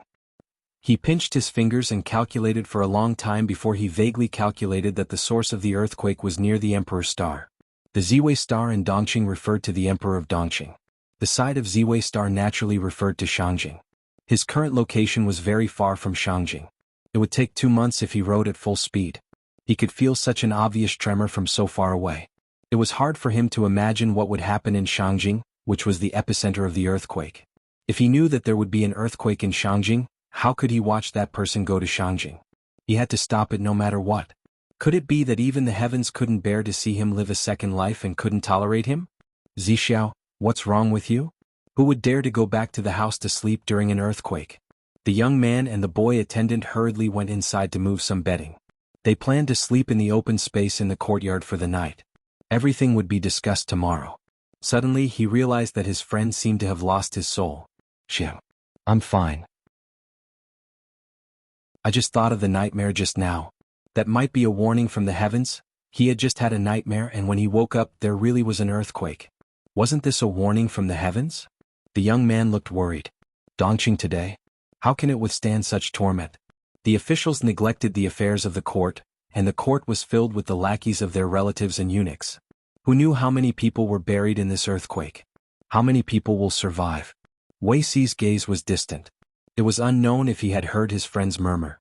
2 flowers blossomed, 1 on each side. Jiang Pingji's alertness was far sharper than that of a beast.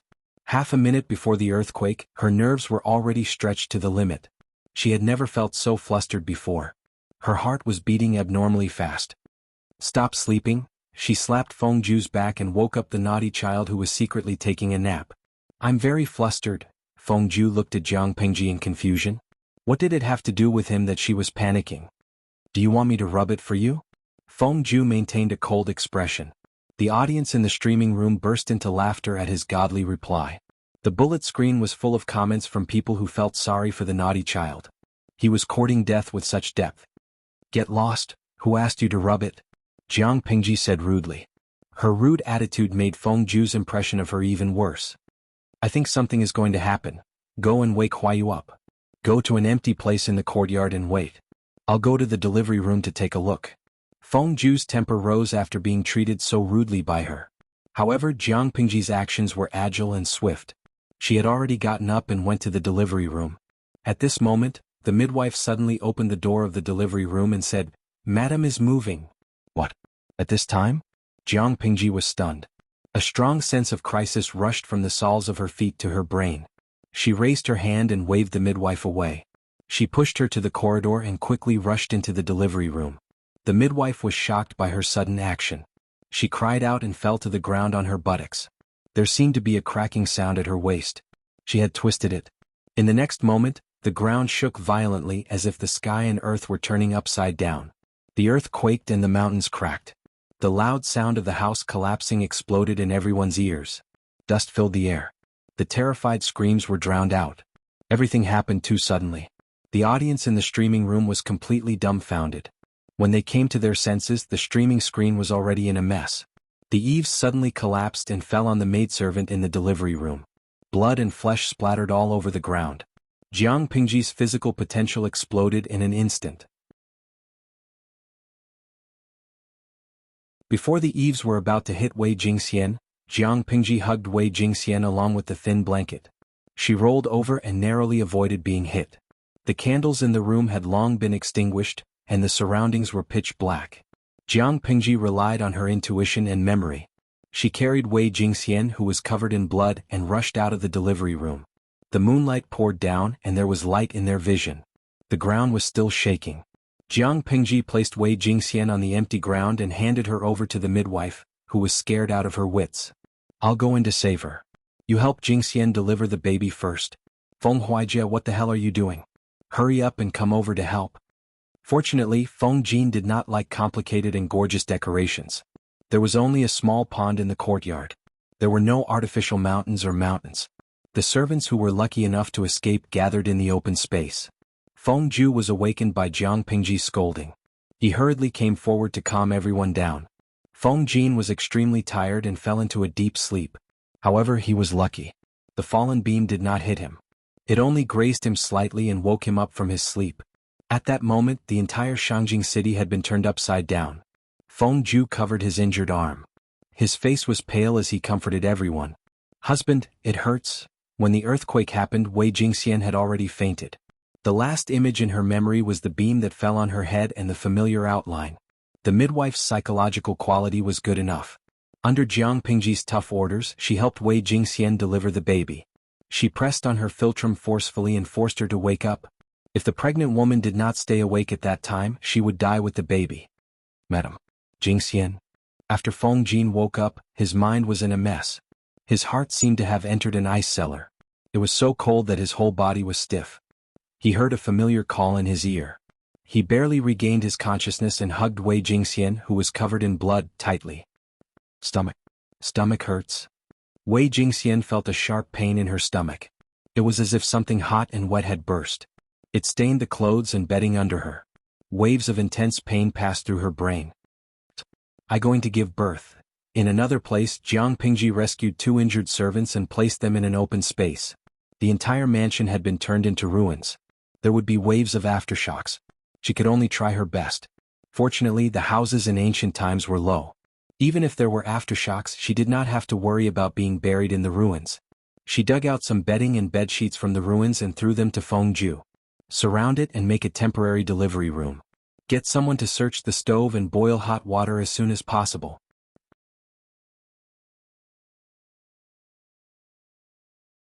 Chapter 371. At that moment, the livestream room was in an uproar. The usual bickering and ridicule were nowhere to be seen. Before a disaster, people's compassion would always overcome all negative emotions. "Xinsho Yang Tua, streamer. You're injured too. Hurry up and stop the bleeding." "Zai Chili Diao, earthquake, it's actually an earthquake. I felt the entire screen shaking violently just now. I hope the streamer is safe and sound. I hope no one dies in that world. I feel my hands trembling even when I type." However, how could there be no deaths in such a large-scale earthquake? Even in their world, when the Luchuan earthquake happened in China, there were extremely heavy casualties. Not to mention in ancient times where rescue measures were extremely backward. In such an era, it was not the end after the earthquake. There were subsequent disaster relief, medical treatment, and disposal of corpses. If 20% of people died in the earthquake, those who could not be rescued in time and were seriously injured would account for at least 30%. That was not all.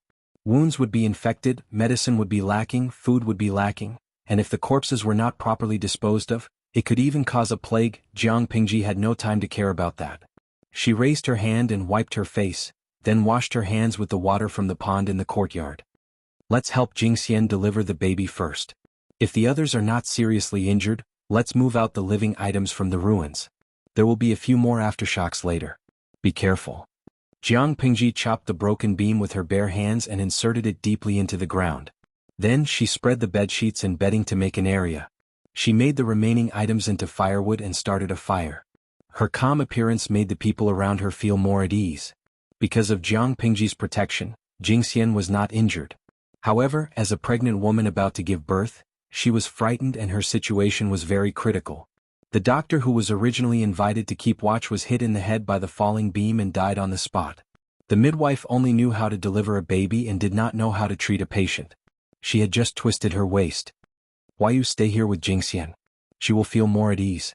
Huaijie, bring the servants to search the surroundings to see if there are any living people. Jiang Pengji multitasked and typed a string of words in the livestream room at the same time. Host V. Is there anyone who is an obstetrician and gynecologist? It's fine if you have experience in delivering a baby or can provide theoretical guidance. Jiang Pengji was a human from the future. Naturally, she had no experience in delivering a baby. Even the doctors of her era did not have it. That was because the baby was not conceived in a woman's womb. Fortunately, the people in the live broadcast room could provide a certain amount of help so that she would not be blind. His luck was pretty good. There were really experienced obstetricians and midwives among the 150,000 spectators. Jiang Pingji ordered people to light a fire and barely tidy up a clean area. Can the child be delivered naturally? The midwife endured the pain in her waist and glanced at Jiang Pingji. She was touching the pregnant woman's belly and identifying the fetal position according to the guidance of the audience in the streaming room. Then, she looked at the husband of the pregnant woman, Feng Jin, in a difficult position. No. It's fine if the husband doesn't mind the bloody scene in the delivery room, but why did he let an outsider in? Feng Jin was comforting Wei Jingxian when he noticed the midwife's strange gaze. He pursed his lips and remained expressionless. In the eyes of outsiders, Jiang Pingji was still a man. Lanting has learned some Qi Huang techniques. Might come in handy. Don't worry. As soon as he finished speaking, Wei Jingxian felt a sharp pain in her stomach. She could only endure the pain and clench Feng Jin's hand so tightly that her nails dug into his flesh. Soon blood started to flow. Jiang Pingji's cold voice came into her ears. The cervix is only 3 fingers deep. This is only the first stage of labor? Jingxian, don't exert force. Huayu, give her a handkerchief to bite on so that she won't bite her tongue when the contractions are too painful. Before the midwife could reply, Jiang Pingji tried to identify for a while and hesitated. The fetal position. At that moment, the obstetrician in the streaming room was giving guidance at the last minute.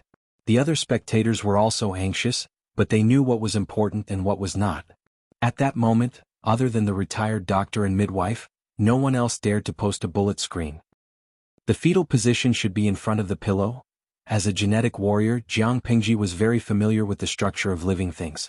Even if it was through the text guidance in the streaming room, she could quickly get the hang of it.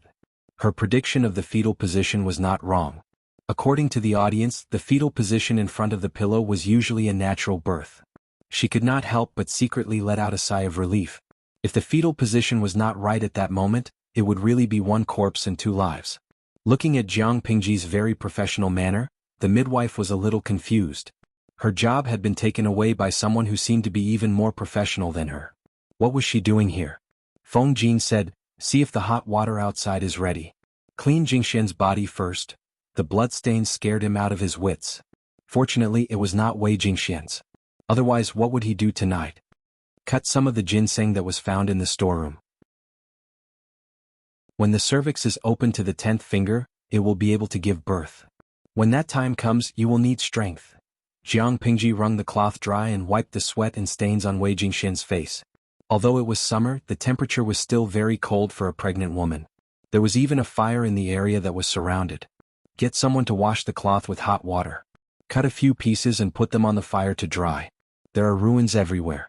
The swaddling clothes that were prepared previously can't be used anymore. Jiang Pingji paid attention to the fetal position and the text guidance of the audience in the streaming room. Before the cervix was open to the 10th finger, there were a few strong aftershocks in Shangjing. Fortunately, Feng Jin had been watching over her. Wei Jingxian's emotions were considered stable. This child was born at the wrong time. Feng Jin's eyes were red and bloodshot. He was usually neat and tidy, but now he was in a sorry state. Suddenly, his meticulous hairpin was crooked and the clean stubble at the corner of his mouth appeared. Hearing that, Jiang Pingji scolded him sternly. Feng Jin Feng Huayu, what do you mean by that? Wei Jingxian was in so much pain that her consciousness was blurred. When she vaguely heard those words, she felt sorrow in her heart. The people in ancient times were ignorant and superstitious. Jiang Pingji was really worried that Feng Jin would be out of his mind and put an ominous label on the child. Your husband is not blaming the child. Don't worry. He first comforted Wei Jingxian, who had tears in her eyes, and then immediately said, the child was born weak. He needs careful care to grow up healthily. Now that the earthquake is not stopping, I don't know what will happen tomorrow. He was not blaming the child for being born ominous. He was just worried that the child born under such circumstances would not survive. Everything will be discussed after the child is born. Jiang Pingji said coldly, a man should be indomitable. Can't you even protect your wife and child? Jingxian is going to give birth now. Can't you say something festive and humorous? How unlucky. Feng Jin responded with silence. There was another wave of intense pain and contraction. Wei Jingxian could not help but cry out. Little angel Meng Meng, streamer, that's enough. At that moment, a corner of the rising sun had risen in the sky. The golden morning sun shone on the earth, dispelling the long night. Jingxian, you can use force. Follow my instructions. Finally, there was a result after a long wait. Chapter 372. Little Angel Meng Meng. Miss Jingxian's physical condition is very good. With proper postpartum care, she should be able to recover quickly. I'm not sure about the child's condition. However, the child was born tenaciously in this world. I think the heavens will bless this little life. After the retired obstetrician and gynecologist said this, the silence in the live broadcast room seemed to have been lifted, and the number of comments slowly increased. Shinshou Yang Tua, I was sweating the whole night and didn't dare to leave the screen. I never knew that giving birth was so painful for a woman. Just now I called my mother while trembling. I was wrong, I shouldn't have scolded her over such a small matter. Love spicy sticks. I won't hate the streamer anymore. You're really someone who can go to heaven. Melancholy, I've been thinking for a long time after watching the live stream for the whole night. Wei Jingxian was a brave girl. I saw the greatness and tenacity of a woman in her. I thought of my girlfriend who was the same age as her. Not long ago we had forgotten to use birth control and she had gotten pregnant. At first I thought that we were still young and there was no rush to have a child. I planned to abort it tomorrow, but now I want to repent to her. Enyang Kuaixian. The birth of a new life is indeed touching and delightful, but I'm more concerned about whether I can tip the streamer so that she can buy disaster relief items. In the face of disaster, unity is strength. Saving one life counts even if it's a dimension away. This bullet screen was quickly liked and pinned to the top. Of course Jiang Pingji saw it too. She cleaned up the baby and wrapped him in swaddling clothes to prevent him from catching a cold. She bit her lip. Host V, I'll try my best. After this bullet screen was sent out, the rewards received by the system increased explosively. The previous rewards were all for praying for children or celebrating the birth of a child. The later rewards were all for praying for disaster victims. Of course, there were also viewers who mocked Jiang Pingji for trying to make a fortune out of the disaster. As soon as this bullet screen was posted, it was immediately rebutted. Enyang Kuaixian, are you King retarded? I've been following this live broadcast room for several years, and I've never heard the host take the initiative to ask for tips or other things. Do you think everyone is as heartless as you? If she's such a person, I'll live stream myself eating my keyboard. De Zhuangzhu's wife, idiot, I've made the call. Pick it up. Potato beef Gafen. Hee hee, you must have watched too many of those coquettish bitches live broadcasts. Do you think everyone is greedy for money? There was a huge earthquake and so many people died. How could you say such inhumane words? Doesn't your conscience hurt? Jiang Pingji was initially disgusted, but after seeing so many words of support for her, the discomfort in her heart vanished. Just for this, it was worth it for her to shed all pretense of cordiality with the system. Feng Jin and Wei Jingxian's first child was a little girl. Her face was wrinkled and red. She looked like a monkey that had lost its fur. But at that moment, Jiang Pingji felt that this child had a beauty that could cause the downfall of a city. She handed the child to the Feng couple, who were anxiously waiting for her. Give her a hug. She's a beautiful daughter. Thank you. Feng Jin's face was pale. When the child was just born, he felt so nervous that he almost suffocated. Now that he was holding this life that was so soft that it seemed to have no bones, his chest was unprecedentedly soft. Lanting, give this child a name. At that moment, Wei Jingxian felt a little better and regained some strength. She looked at her husband and then at Jiang Pingji. How could she not know? Lanting helped me give her a name. Wei Jingxian revealed a pale smile. She was covered with a blanket and there was a fire next to her, which helped to dispel the chill in her body. She knew that if Jiang Pingji had not rushed in and carried her to the delivery room, they would have been sent to hell by the falling beam. Now that she could safely give birth to the child, it was all because of the person in front of her. She was not afraid of losing her life, but when she thought about the possibility of the child being born because of this, she felt a piercing pain in her heart. Jiang Pingji heard the couple's request and was stunned. Give her a name? In this era, when a newborn was born in every family, the father had to wait at the door for the first passerby to give his child a lowly name.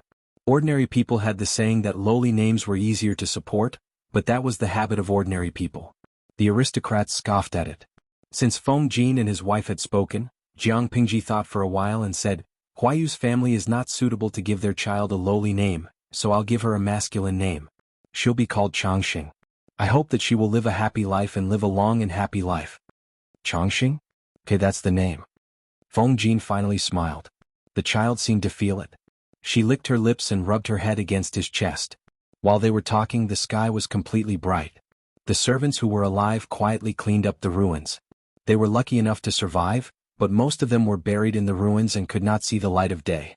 Jiang Pingji lifted the curtain and walked out of the simple delivery room. The midwife, who had sprained her waist badly, was sitting by the side and instructing the maidservants to make chicken soup. There were many ingredients that were beneficial to the recovery of the pregnant woman after giving birth.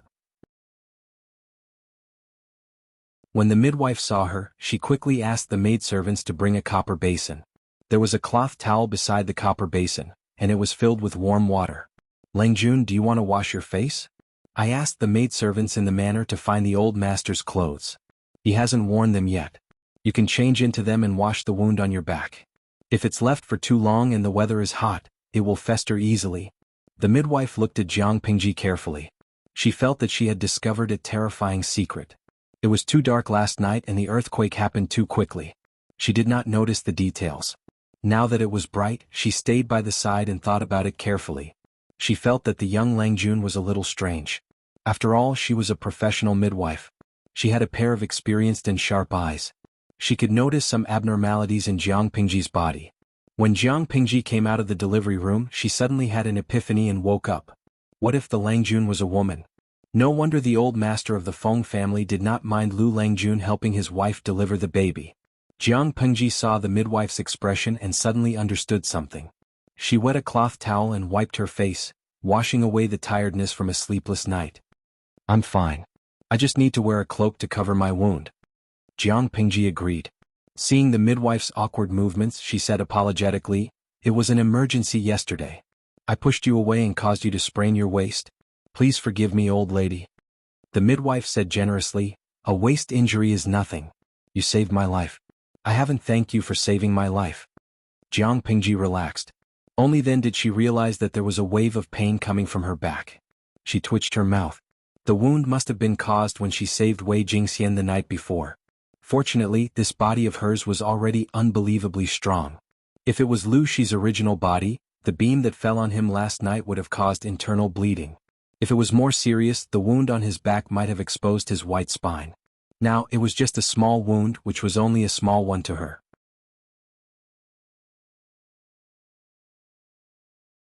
Chapter 373. Most of the houses had collapsed in the first earthquake, and the rest had been killed in the aftershocks. Wei Jingxian needed post-delivery care, and she could not continue to lie in the temporary delivery room. That was a special situation, and naturally she had to be more meticulous. At such a time, tents were far safer than houses. Jiang Pingji said goodbye to Feng Jin. I have to go back. I don't know how my family is doing after last night's situation. The house and money are secondary. I'm just worried about Xiaoyu. Fortunately, the Lu's property in Shangjing was not big. It was small and the house was low. It was mainly made of wood and there was not much rubble. Even if the house collapsed, it would not kill anyone.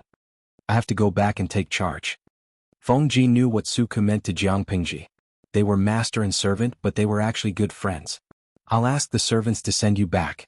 After the earthquake there will be many mobs. It's better to be careful, Feng Jin said.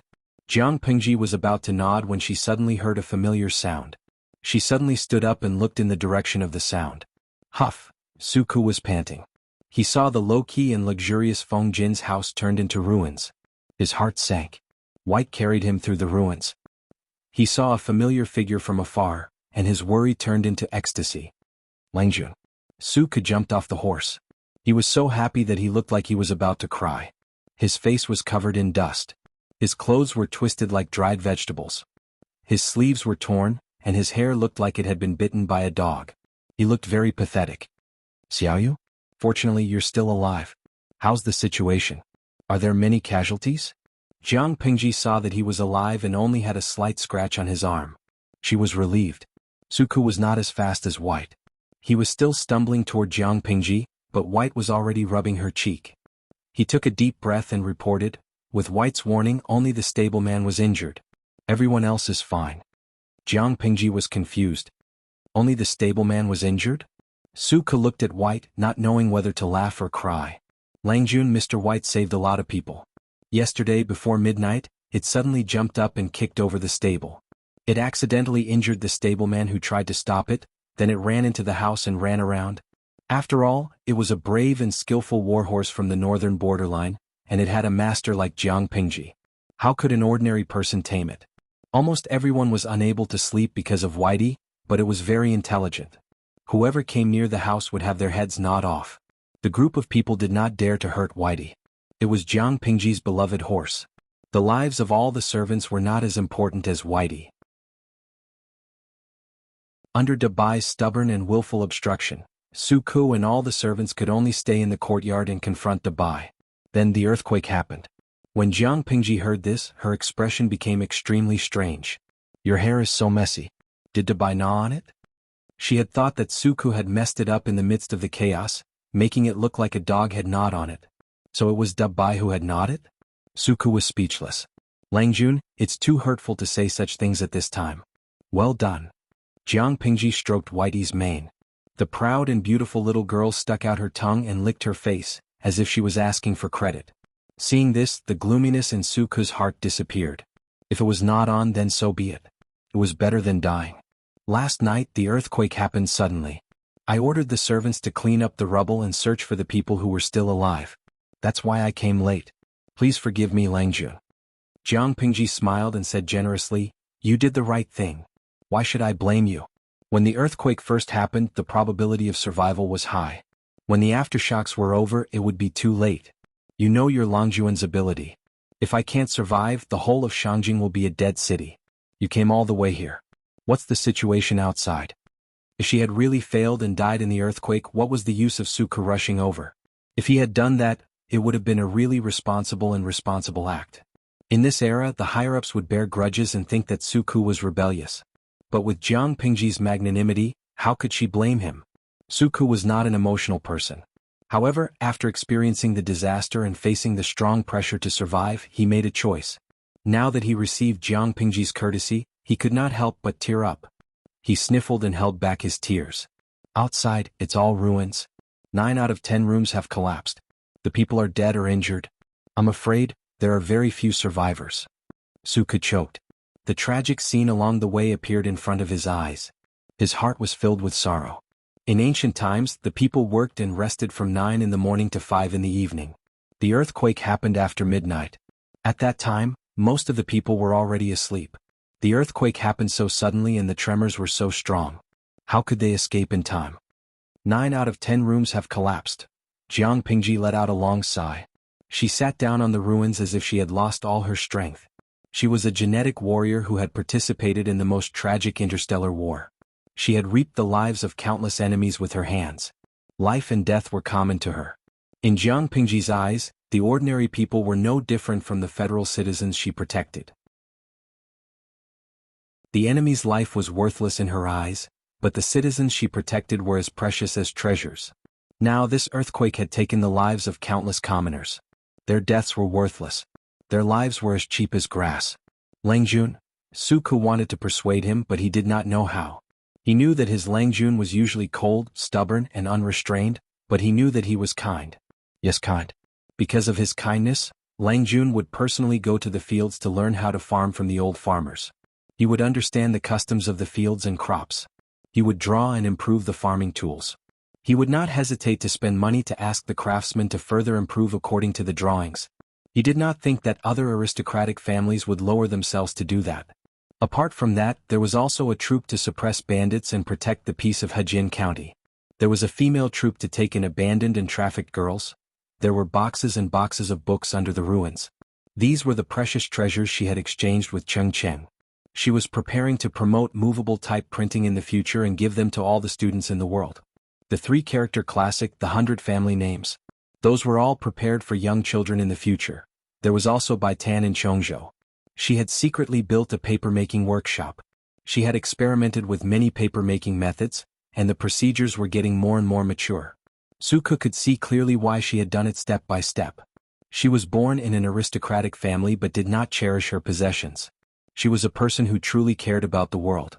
Suke felt that if such a person could not be called kind, who was qualified to be called kind? Jiang Pingji did not waver for long. She quickly regained her calm and indifferent expression. Open the warehouse, put in the grain and build a porridge shed. Suke knew that his Lang Jun would do that. He had already prepared a plan. There was a batch of grain in the warehouse a while ago. If we build a porridge shed, it should last for half a month.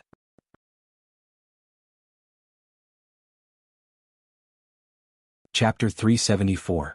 How much money is left in the warehouse? I don't know if the medicine shop is still there. Can I buy medicinal herbs? It would be better if I can hire a doctor. She could not save the people who died in the earthquake, but she would try her best to save the people who were still alive. If she had known that the earthquake would happen so suddenly, she would have looked for a doctor when she first came to Shangjing. In addition, allocate some money to hire the people who are still alive. Give them food or some wages. Ask them to help clean up the ruins and search for survivors under the ruins. Go and make a plan and calculate the cost. If it's not enough, Suke didn't need to calculate to know that the money in the warehouse was not enough.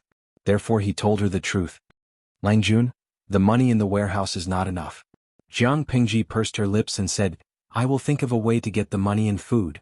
You can do this first. Suke said, if we can persuade the families to open up their granaries, it might be effective. She sneered and asked bluntly, what do you think is the possibility? Countless people froze and starved to death during the snow disaster. How many families in Shangjing opened their granaries to get food? It was an earthquake now. Every family could not protect themselves. If they survived, they would leave the troublesome place immediately. Why would they stay? For the aristocratic families who boasted of their noble blood, ordinary people were like ants. Who would stay in a dangerous place like Shangjing for ants, let alone open the warehouse and give out money, food, and medicinal herbs? Suke remained silent in the face of her question. While they were talking, the sound of horses' hooves could be heard in the distance. Upon closer inspection, the person in the lead was the disheveled Huang Song. Behind him were a few soldiers in official uniforms. Brother Liu. Huang Song pulled the reins and stopped the horse in front of Jiang Pingji. Where is Brother Ju? He got off the horse. He could not help but secretly sigh in relief when he saw her pale face and messy hair. She was wearing a loose cloak. It seemed that she was not injured except that she was a little mentally weak. After listening to Jiang Pingji's words last night, Huang Song led his lackeys to patrol a few rounds. In the middle of the night, he even caught 2 hedonistic sons of aristocratic families fooling around on the streets. He was about to arrest them according to the rules of Shangjing when the earthquake occurred without warning. The first thing Huang Song did was to gather the troops to save the people. He, on the other hand, hastened his horse back to the mansion to take a look. His father had always slept late. When the earthquake happened, he was slightly injured, but his life was not in danger. He was lucky enough to escape. Huang Song ordered the surviving servants to save the people, search for money and food in the ruins, and place the old man in a relatively safe place. After making all the arrangements, he brought people to this area to search and rescue the officials and nobles who were trapped under the ruins. All of Shangjing had been reduced to ruins. 9 out of 10 rooms had collapsed. Along the way, Huang Song's heart sank. Who knew how many people would be left alive in Shangjing City after this disaster? Jiang Pingji glanced at Huang Song and the soldiers behind him. They all looked like they had just finished working at a construction site and were in a sorry state. Huijie is fine, but his arm is slightly injured. He's inside now. Although the inspector of Shangjing was a small official, similar to the head of the city management, there was one advantage. This position had people under him. That's good. Huang Song heaved a sigh of relief. He kindly advised Jiang Pingji, the situation is unstable now, and this is not a safe place. In order to prevent the rioters from robbing and killing people as well as robbing food and money, Brother Lu should make plans early. Jiang Pingji frowned after hearing that. She knew what the people would do when they were forced into a desperate situation, but there was a prerequisite. I heard that there are 100,000 Imperial Guards in Shangjing. If the Imperial Guards are mobilized, they can definitely pacify the people at once and save more people. Why would the people need to take risks out of desperation when the Imperial Court has opened the warehouse to release food? Her voice was laced with ice. Her sarcasm was obvious. Huang Song's expression became a little awkward when he was questioned. He said helplessly, when the earthquake happened, the Emperor's family was outside the city to avoid the summer. The Imperial Guards had to protect the Emperor's family, so they couldn't leave easily. Hearing that, Jiang Pingji closed her eyes slightly. Su Ku, who was behind her, could hear the hidden meaning behind Huang Song's words. He almost could not help but step forward to question her. However, just as he took a step forward, Jiang Pingji raised her hand to stop him. The audience in the streaming room was still immersed in the devastation and discomfort of the ruins. When they heard Huang Song's words, they completely exploded. Lao Siji Lianming, what is this? There are 100,000 Imperial Guards. Can't they leave 10,000 to protect the Emperor and the rest to save people? Dais Hajuan, Bah. Why do they need 10,000 to protect people? Who does the Emperor of Dongqing think he is? Ingyang Kuaixian, I've been following the live stream recently. According to the news, the Imperial Guards are the largest armed force in Shangjing. If they don't come out to save the people, are these beasts going to watch the lucky survivors die? Jiang Pingji glanced at the bullet screen from the corner of her eyes. She sneered in her heart. If the earthquake was smaller and occurred during the day, there would not be so many casualties. The Emperor would probably be willing to mobilize the Imperial Guards to save people. Shangjing was now in ruins. How could it still be considered the capital? The cost of reconstruction was probably not something the current national treasury could bear.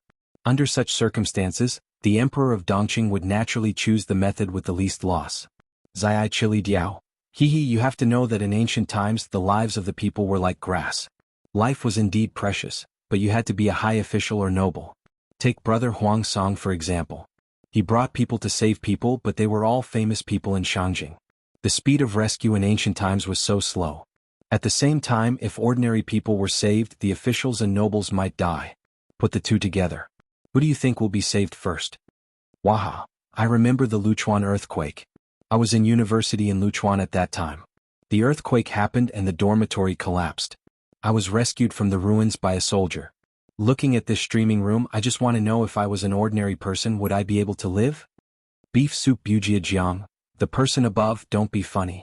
If that was the case, your corpse would have been cold long ago. You would probably have finished the reincarnation process. Balu Yatang Shizhan fan, let's not talk about it. It's full of negative energy. I want to smash my keyboard. I'm going to do something positive to calm myself down. I'm going to post on Baidu and see if I can attract some rich people to reward me in the streaming room. The audience in the streaming room chose to believe in Jiang Pingji with the prestige and credibility accumulated over the years of streaming. The rewards of various amounts continued. Huang Song seemed to have some sources of information. He had a good impression of Jiang Pingji, so he could not help but hint. Now that the Emperor can't even take care of himself, Brother Lu, take the opportunity to leave quickly. From now on, you can fly freely in the sky and swim freely in the sea. If you're too late and the Emperor remembers you and second Brother Feng, I'm afraid you won't be able to leave. After he finished speaking, he resumed his businesslike expression. Jiang Pingji sneered. I Lu Shi may not have other things, but I still have a backbone. If I abandon everything and escape now, what difference is there between me and a coward? You don't have to hide it from me, Bogeo. I'm not stupid. I know very well that the Emperor saw that 9 out of 10 houses in Shangjing had collapsed. He was too lazy to spend a huge amount of money to rebuild the capital, so he wanted to leave with the nobles and the important ministers and move the capital directly, right? Who would spend a huge amount of manpower and material resources to rebuild Shangjing if they were going to move? If there was no intention to move the capital, even if the Emperor was afraid of death, he would still send the Imperial Guards to save the people, even if it was just to save face. The dignified capital could not only have the Emperor but also the people. Now that the imperial guards were grasping tightly and refusing to rescue them, it meant that they were abandoning the people. Naturally, the intention to move the capital was obvious.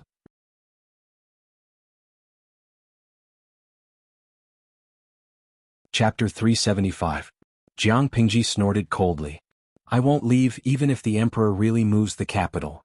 Huang Song's expression was complicated. The Jiang Pingji in front of him was completely different from the Jiang Pingji he knew. She tore away her usual lazy and cold facade and revealed her most aggressive side, which made people's eyes light up. He admired this Jiang Pingji even more, but her choice also made him regret. Huang Song persuaded her softly, sincerely thinking for Jiang Pingji.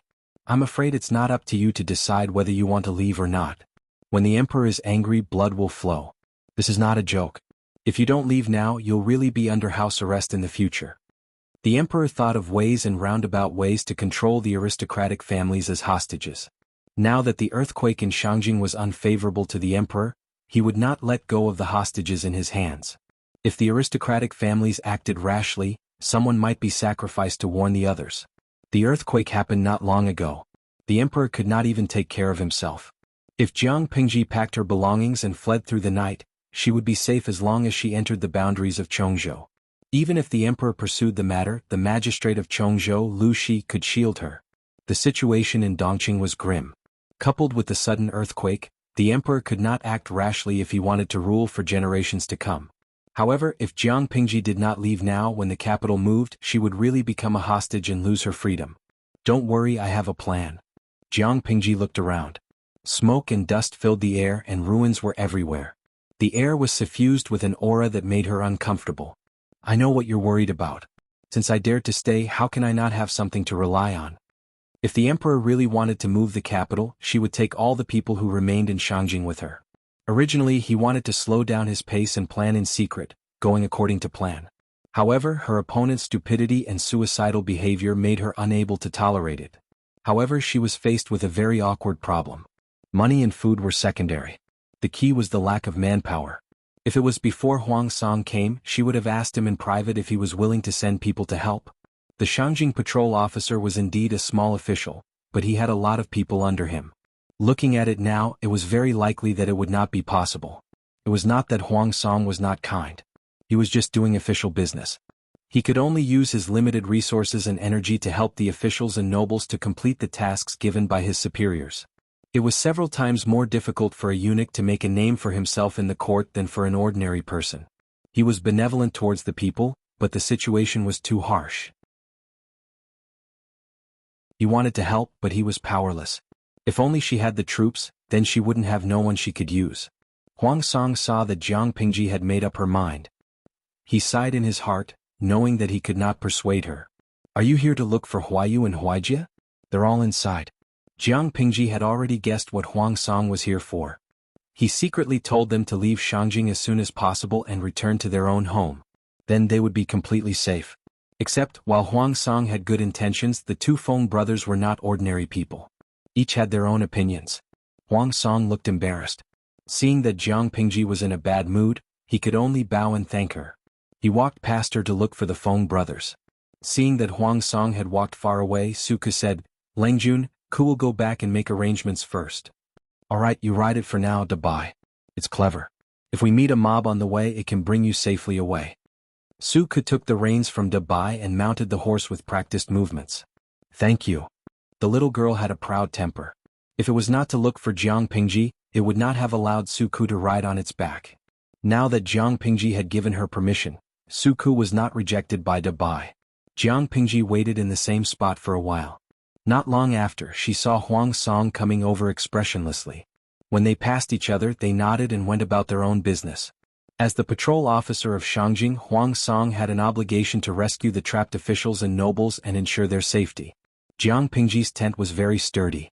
It could accommodate 3 adults without feeling cramped. Wei Jingxian, who had drunk some nourishing soup, had already fallen asleep in the tent. The newborn Changxing drank colostrum and fell asleep sweetly. Regarding this, Feng Jin's heart ached terribly. For the sake of this child, he had chosen 3 wet nurses after running around. They were healthy, had sufficient milk, and had good manners. In the earthquake last night, one of the 3 had died. The other 2 had been seriously injured and could not nurse the child at all. However, they could not let the child starve because there were no wet nurses, could they? The husband and wife looked at their crying daughter. Wei Jingxian could only open her mouth and ask if she could nurse the child herself. The child had just been born. When he cried, he twitched. He was as weak as a kitten. She felt sad and uncomfortable when she heard it. Feng Jin's face darkened at that moment. It was not because of Wei Jingxian's suggestion, but because he really felt sorry for his child and wife. Which pregnant woman in a noble family would be reduced to a wet nurse to nurse the child? Wei Jingxian was not the wife of a noble family, but she was the legitimate second wife of the Feng family. How much injustice was it to let a rich woman be the wet nurse and nurse the child herself? However, when Jiang Pingji told him that breastfeeding was better for the child and easier to raise, his expression turned slightly better. However, his mood did not last long. Huang Song came to visit. The news brought by this person made his chest feel stuffy. The scenery in front of him was dark and gloomy. He almost choked on blood. Ordinary people could not see the trick, but how could Feng Jin not sense that there was something fishy about it? The emperor wanted to abandon Shangjing and move the capital to another place. Huang Song did not stay to wait for Feng Jin and his brother's reply. Time was of the essence now. They could not delay it even for a moment. He wished he could have thousands of incarnations. To be able to find time to inform Feng Ju at such a time, it was obvious that he really regarded Feng Ju as a close friend. Lanting? Why are you back? Feng Jin heard the movement and looked up. He saw the person who had come. It was Jiang Pingji who had bid farewell before. I met Bogeo on the way. I'm afraid the emperor is going to abandon Shangjing and move the capital with his people. Feng Jin forced the corner of his mouth to twitch. Jiang Pingji's thoughts coincided with his. Now there were two paths in front of him. First, he could do nothing. He could wait for the emperor to send someone to pick him up and continue to be a hostage of the Feng family. However, Feng Jin was not an ordinary person. How could he not see how dangerous this path was? It was not jail, but it was worse than jail. When he arrived at the place where the capital was moved, he was afraid that he would become a real prisoner. Second, he could take the opportunity to pack up his belongings and escape with his wife and child. If Jingxian had not yet given birth and was still pregnant, he could try the second path. However, fate made a fool of him. Now that the child had just been born, he could not endure the fatigue of the long journey, not to mention the unknown dangers on the road. Perhaps he would encounter bandits who had no choice but to become bandits, or perhaps he would encounter a starving mob. No matter which one it was, he could not afford to take the risk. In comparison, the first path was safer. Feng Jin was a true gentleman. For the sake of his wife and daughter, he was willing to sacrifice his temporary freedom to protect his family.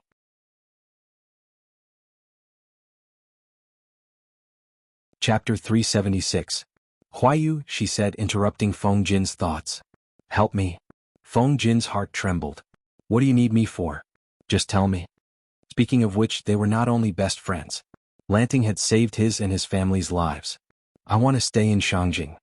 As soon as she opened her mouth, Feng Jin said decisively, No, you should leave as soon as possible. He did not want his wife and daughter to be implicated. He had no choice but to choose a safer plan, but Jiang Pingji was different. It was good enough that she did not provoke bandits and mobs. Her safety was guaranteed. She had a high chance of leaving Shangjing for Chongzhou. Listen to me first. Go on, I'm listening. Feng Jin calmed his emotions. Jiang Pingji said, You saw it too. The emperor wants to give up on the people of Shangjing and choose to move the capital. The imperial guards are his lifeline. He won't let them go easily.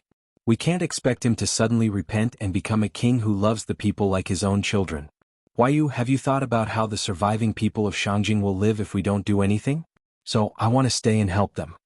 If the Dongqing emperor wanted to move the capital, she would move the surviving people of Shangjing. Feng Jin sighed and poured cold water on her. Lanting, I know you are kind and virtuous, but you can't do it alone. What about the manpower needed to save the people? What about the food that the surviving people needed? What about the medicine needed to treat the wounded? That was only the most basic requirement. What about the dead people's bodies? It was summer and the corpses were rotting quickly. If they were not handled properly, it would lead to the spread of the plague. If the plague appeared, there would be a large number of patients. They did not have a doctor who could treat the plague. Most of the people in the world were fools. They were easily bewitched. Even if Jiang Pingji was dedicated to the people, there would always be people who liked to cause trouble. They could not wait for the food to be distributed, or they criticized her for not doing a good job. They liked to kill and rob. How could they be suppressed? Even if the above problems were solved, how would she settle the people who were saved? Shangjing was in ruins. The people were homeless. Even the emperor was troubled by this mess. She had the guts to take over? Feng Jin did not know what to say to her. Why you I can do it, Jiang Pingji said plainly. Feng Jin suppressed the inexplicable uneasiness in his heart. He looked sharply into Jiang Pingji's eyes. His voice was hoarse and his breathing was heavy. You're just a commoner, you can't shoulder such a huge responsibility. If you want to save him, you must take care of everything. Have you thought about how to end this? The emperor of Dongqing had given up on the people and chosen to move the capital. She, as a commoner, dared to go against him.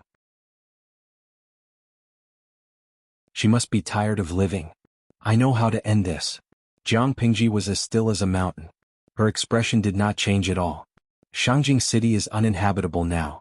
It will take a lot of energy and manpower to rebuild it. Based on the scale of this earthquake, it was likely that it would not only affect Shangyang County, but perhaps an entire province. There is no time to rebuild a home on top of the ruins. So, I want to move them to Chongzhou. As soon as he finished speaking, Feng Jin's expression changed drastically. He flipped the short table beside him. The short table flipped in the air and landed heavily on the ground with a clang, waking up Wei Jingxian and Changxing who had just fallen asleep. Changxing's weak cries were heard, her red and wrinkled little face was steaming, her cries sounded extremely aggrieved. Wei Jingxian lifted the curtain of the tent.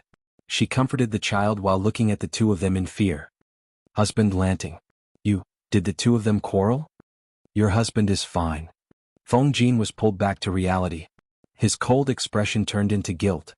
He said in a low voice, Comfort Changxing, there were aftershocks from time to time. Even adults were afraid, let alone a newborn child. As the father, he could not control his emotions and flipped the table, scaring the child to this extent. How could he not feel guilty and blame himself? Lanting, let's go somewhere further to talk. Feng Jin's expression returned to normal, but his tone was no longer gentle. It was more strict. Okay. Jiang Pingji stood up and followed him. The audience in the streaming room was frightened by the aura between the two of them. There was a gap in the bullet screen. Ingyang Kuaixin, how did the young Feng Jin suddenly become so scary? In an instant, he transformed from a gentle and noble son to a ferocious man. It scared the babies in the audience to death. Beef soup Bujia Jiang, could it be that the streamer said something taboo and guessed his sore spot? Lao Siji Lianming, tisk, worrying for nothing. Feng Jin's thoughts were actually quite easy to guess.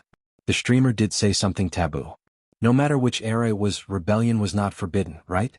The streamer just hinted that she did not want to put up with the stupid emperor of Dongqing anymore. She wanted to go on her own. The young Feng Jin received an orthodox education. It would be strange if he could accept it so quickly. Wuxia Guanxin, look at the Dongqing emperor. If he doesn't rebel, he will live through the Qing dynasty? Who's Qiaodan? Even so, there is no need to be so shocked, right? Look at Su Ku, his ability to accept is quite strong. In Yueja Zhuge Qin Ma, TSK, but the problem is, does the young Su Ku know that the streamer is a woman? When the bullet screen came out, countless ellipses appeared randomly, as if they did not realize the connection between them. So what if she is a woman? Did she eat your rice? After a long time, when the audience realized what it meant, they were suddenly speechless. The streamer was a reliable friend in the young Feng Jin's heart.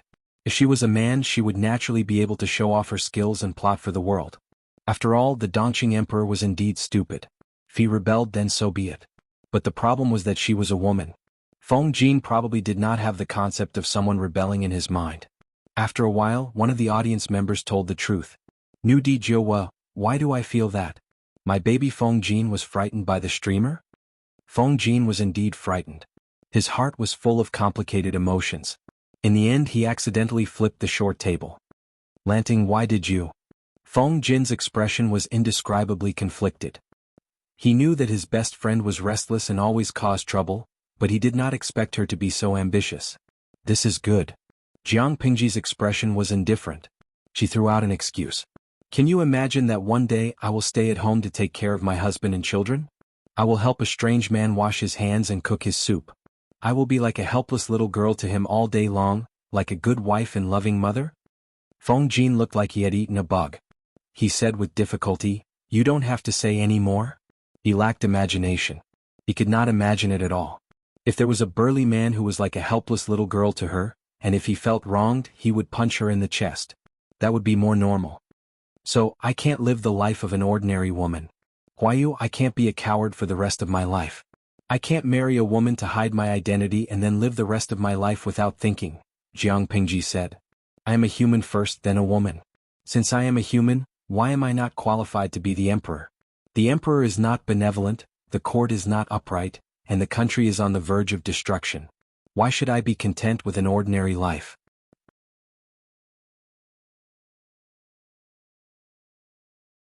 Chapter 377. Since ancient times, when did the sages rule that the emperor had to be a man? Even if there is such a rule, it is a rule. To be a monarch, one must be a human, not a man, and definitely not a beast. Jiang Pingji's words had a double meaning.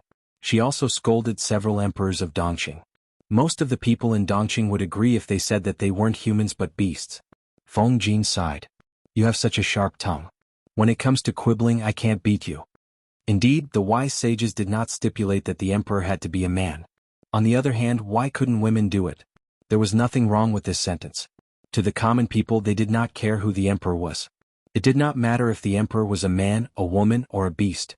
They cared more about who could bring them a stable and happy life. Feng Jin was not an arrogant aristocrat. He understood what the common people needed. The ones who truly cared about the emperor's gender were probably not the common people, but the aristocratic families and other nobles. This is the current custom.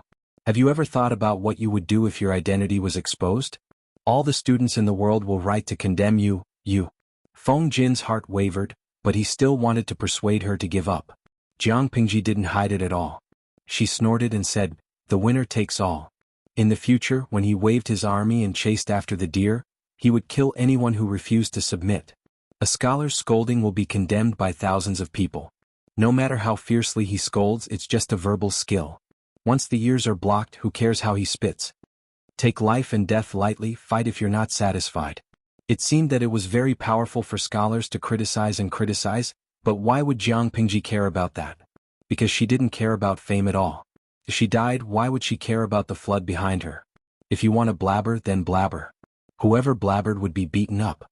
Yes, when it came to such matters, she was just that simple and crude. There was nothing that could not be suppressed by absolute force. If there was, he would suppress it again. Feng Jin was silent. Jiang Pingji had said everything and laid her cards on the table. The atmosphere between the two of them was a little quiet. She could only take the initiative to attack. Will you help me or not? You've been drooling for so long. You should at least say something. It's very awkward for me to act alone. Feng Jin looked at her bitterly. Even if he wasn't being courteous, he should at least put on an act. Also, could he reconsider? Help. As soon as he finished speaking, Feng Jin wanted to slap himself. Why did he agree just now? It was as if he was possessed. He had previously advised Feng Ju not to act recklessly, but now he was slapped in the face. He was dragged into Jiang Pingji's boat in the blink of an eye, and it was a boat that could sink at any time. That's good. Jiang Pingji smiled.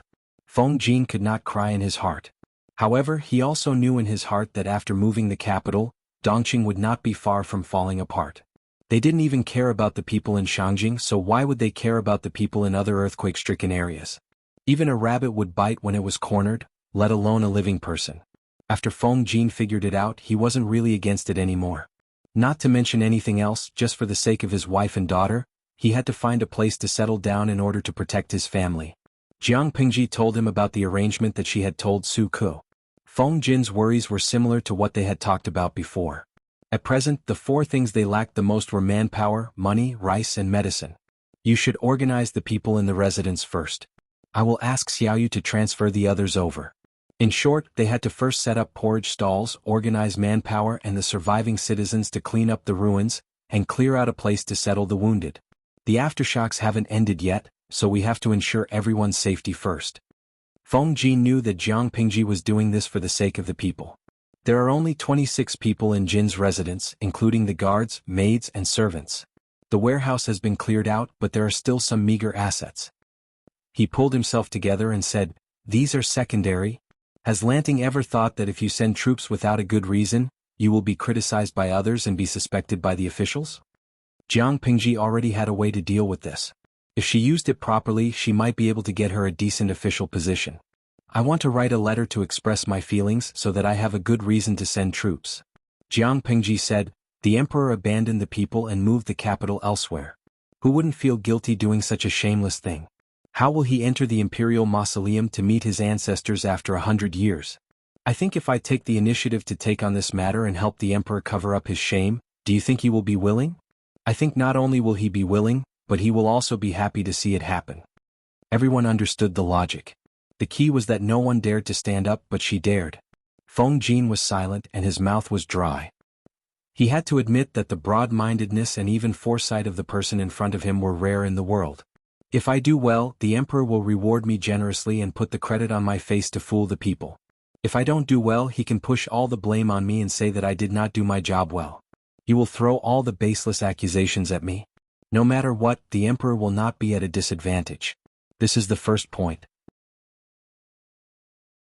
Jiang Pingji was calm from beginning to end. This was what Feng Jin admired most about her.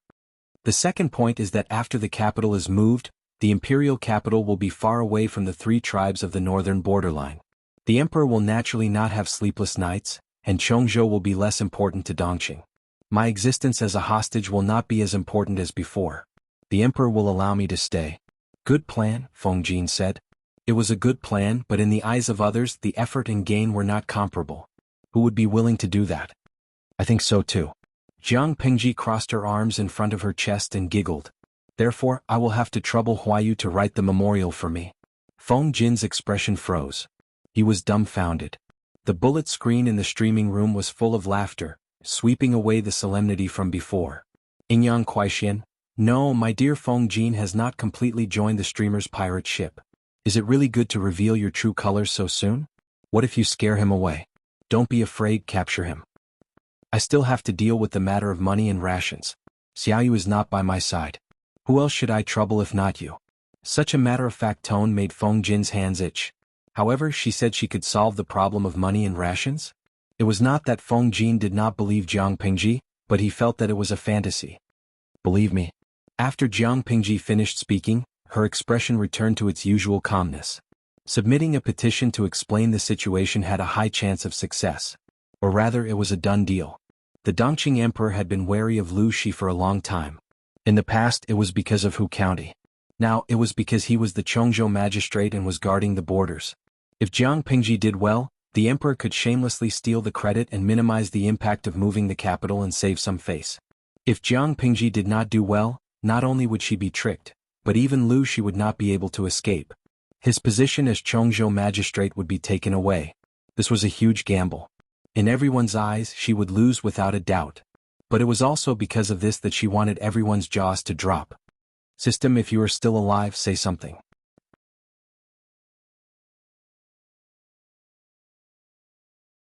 Chapter 378. She came with ill intentions. Even if the system was just a bunch of data, it had been with Jiang Pingji for a few years and understood her temperament. Hearing her speak in such a tone, its heart skipped a beat and its nerves were completely tensed up.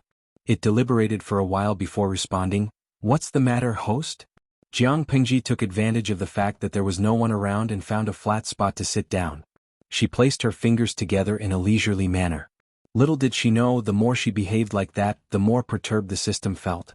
Jiang Pingji said leisurely, "Do you remember that year when I asked you if popularity points could be exchanged for food during the snow disaster in Shangjing? You told me that my streaming room's level was not high enough. Even if it was high enough, 10,000 points could only be exchanged for a mere 50 kilograms of food. Is that right?" The system was different from a living being. It had back-end data, so it was impossible for it to forget. Jiang Pingji had mentioned it in detail, so the system naturally could not pretend to be deaf and mute. Thinking of the scale of the earthquake, the system felt much more at ease. It could guess what Jiang Pingji wanted to say. "Host, do you want to use popularity points to exchange for food? Since the streamer's streaming room has been upgraded to level 4, the exchange section can be opened. If you want to exchange for food, you can do it now." Ah, greedy guy. Jiang Pingji lowered her eyes and hid the disdain in the depths of her eyes. She had not relented in the past, so how could she relent now? Apart from the 23 million popularity points she had accumulated, the remaining 33 million points in her back-end point account were the rewards from the livestream viewers for the earthquake. This figure was under the premise that the system had already divided half of the points.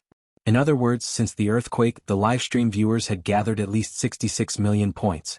Jiang Pingji had tested the viewers before and knew the approximate prices on their side. 1 yuan of rewards was equivalent to 1 popularity point. The exchange rate given by the system was 10,000 points for 100 kilograms of food. What did that mean? It meant that 10,000 yuan could buy 100 kilograms of rice. The price of rice on the live stream side was different. The most common 20 kilograms of hardcover rice was about 50 yuan. Calculating the above ratio, it was obvious how black-hearted the system was. If it was under normal circumstances, Jiang Pingji could pretend to be blind and let the system embezzle her points for profit, considering that the system was still useful. Pigs could only be slaughtered after they were fattened. However, the rewards were used for disaster relief. Jiang Pingji had to keep her promise to the live stream viewers. Therefore, she could make a deal with the system, but the ratio had to be adjusted.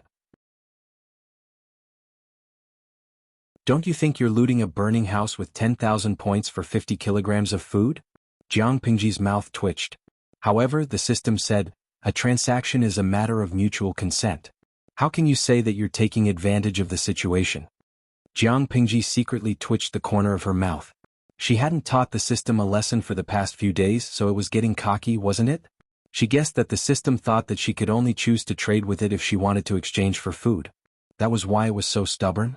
Jiang Pingji clicked her tongue and intertwined her fingers together in boredom, as if she was absent-mindedly in a daze. Can't the ratio be adjusted? She asked. The system replied, no, this is the ratio that has been set since the beginning of production.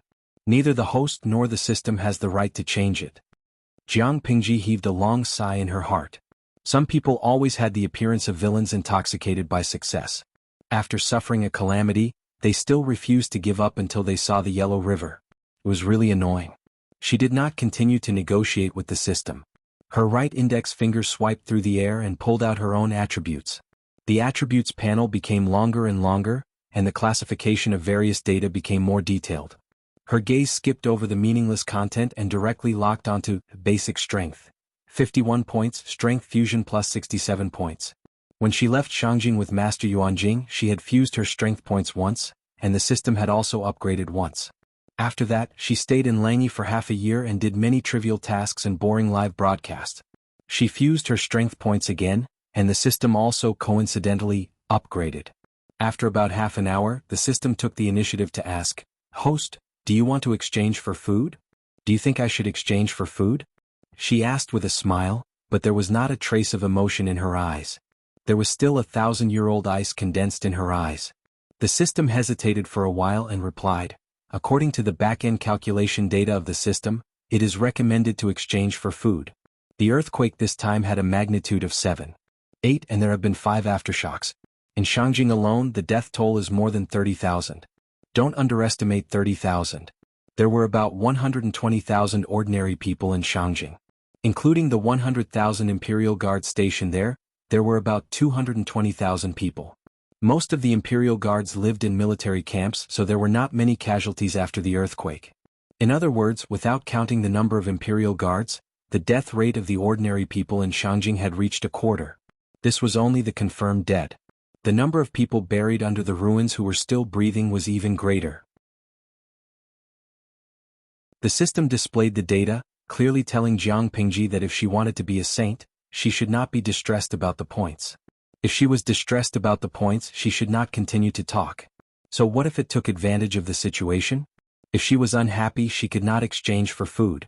It was not its fault that people died. Anyway, it had nothing to do with it. Hearing the implied meaning of the system, Jiang Pingji did not become angry from embarrassment.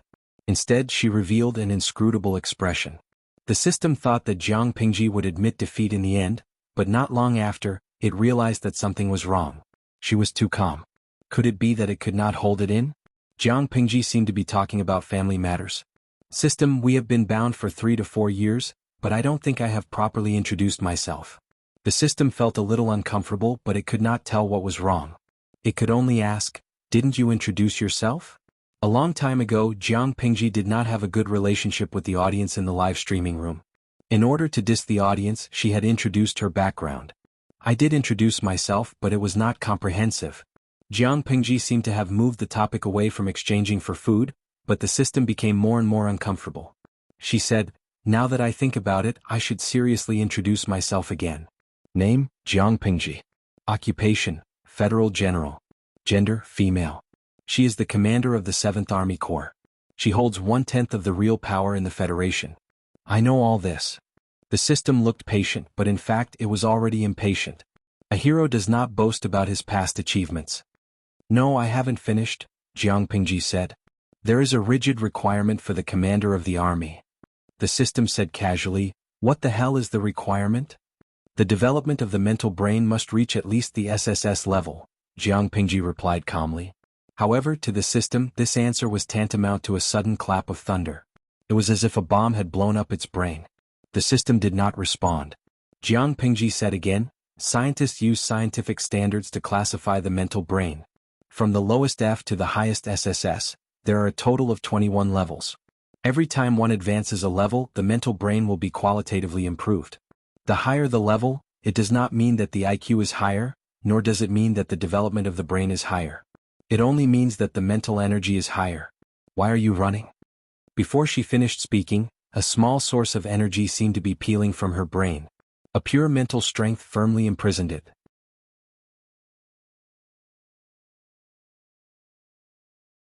Chapter 379. Jiang Pingji curled her lips mockingly and said, I haven't finished speaking.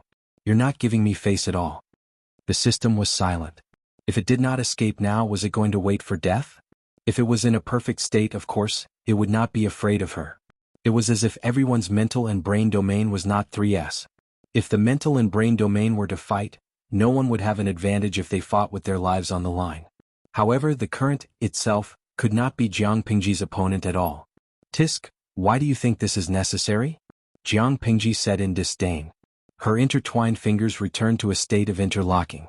She still had a shrewd and confident look. I've already retreated again and again. I can't stand you courting death again and again. This time you've really stepped on my bottom line. The system was silent. It tried to break through the mental confinement, but Jiang Pingji did not give it a chance to do so.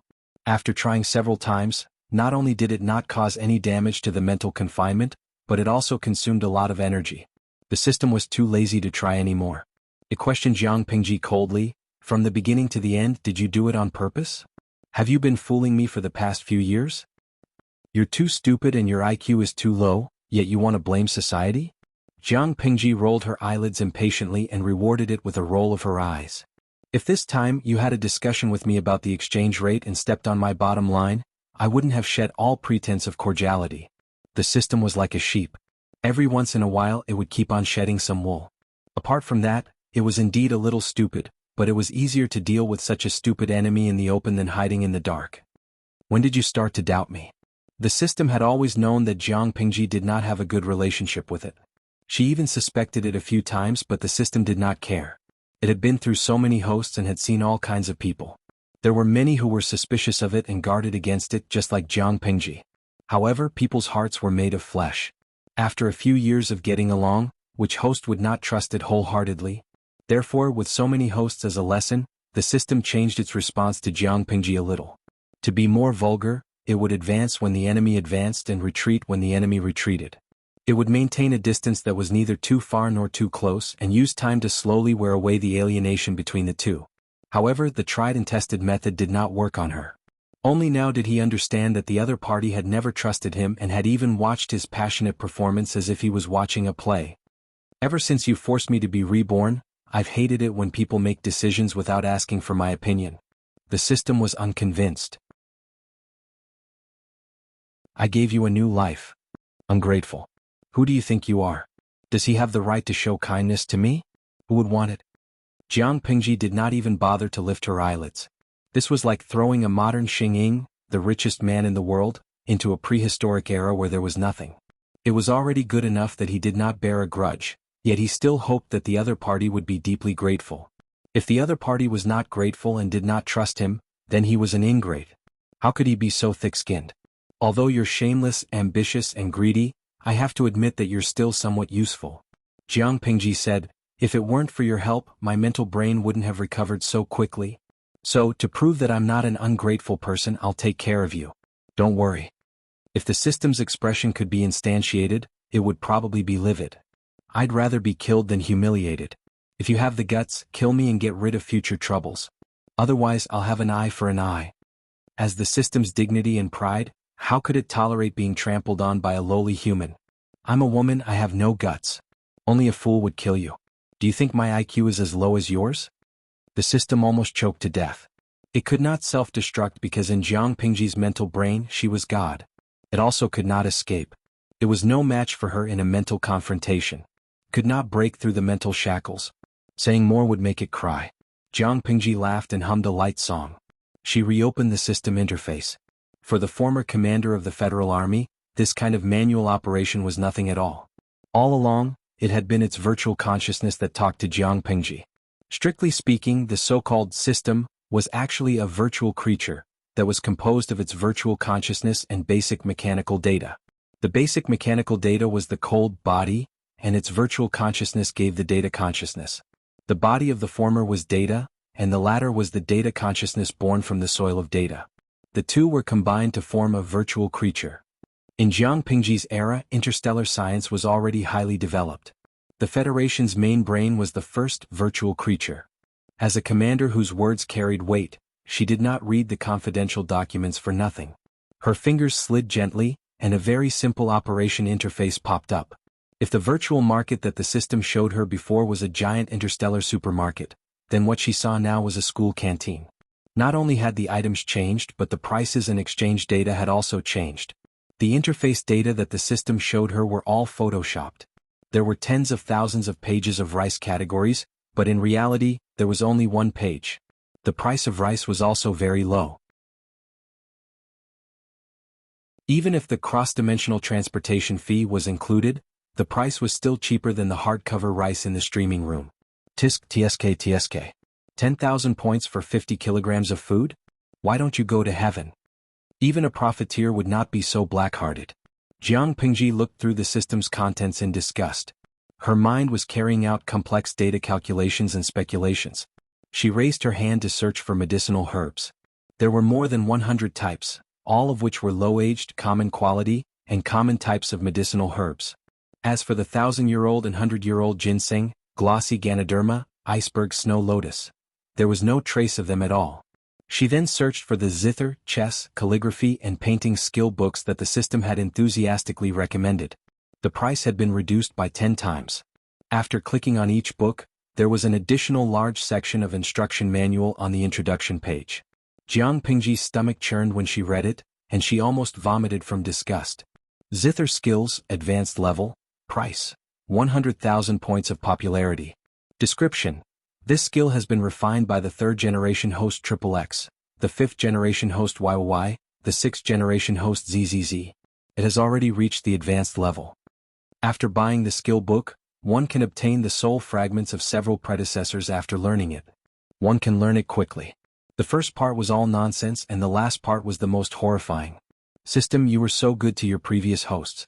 You exploited them when they were alive, made them work for free, and finally took back their souls to recycle and make use of them to create the so-called accelerated skill book. You really made the best use of everything. Jiang Pingji had just crossed over and it was difficult for her to write with a brush, so the system recommended this skill book to her. At that time she did not trust the system. She did not care for such accelerated things, so she rejected it. Now that she looked back, her rejection was brilliant. The so-called accelerated skill book was nothing more than forcefully absorbing the soul fragments of an unknown number of people to achieve the accelerated effect. These soul fragments were all the soul fragments of the previous hosts of the system, and they were controlled by the system.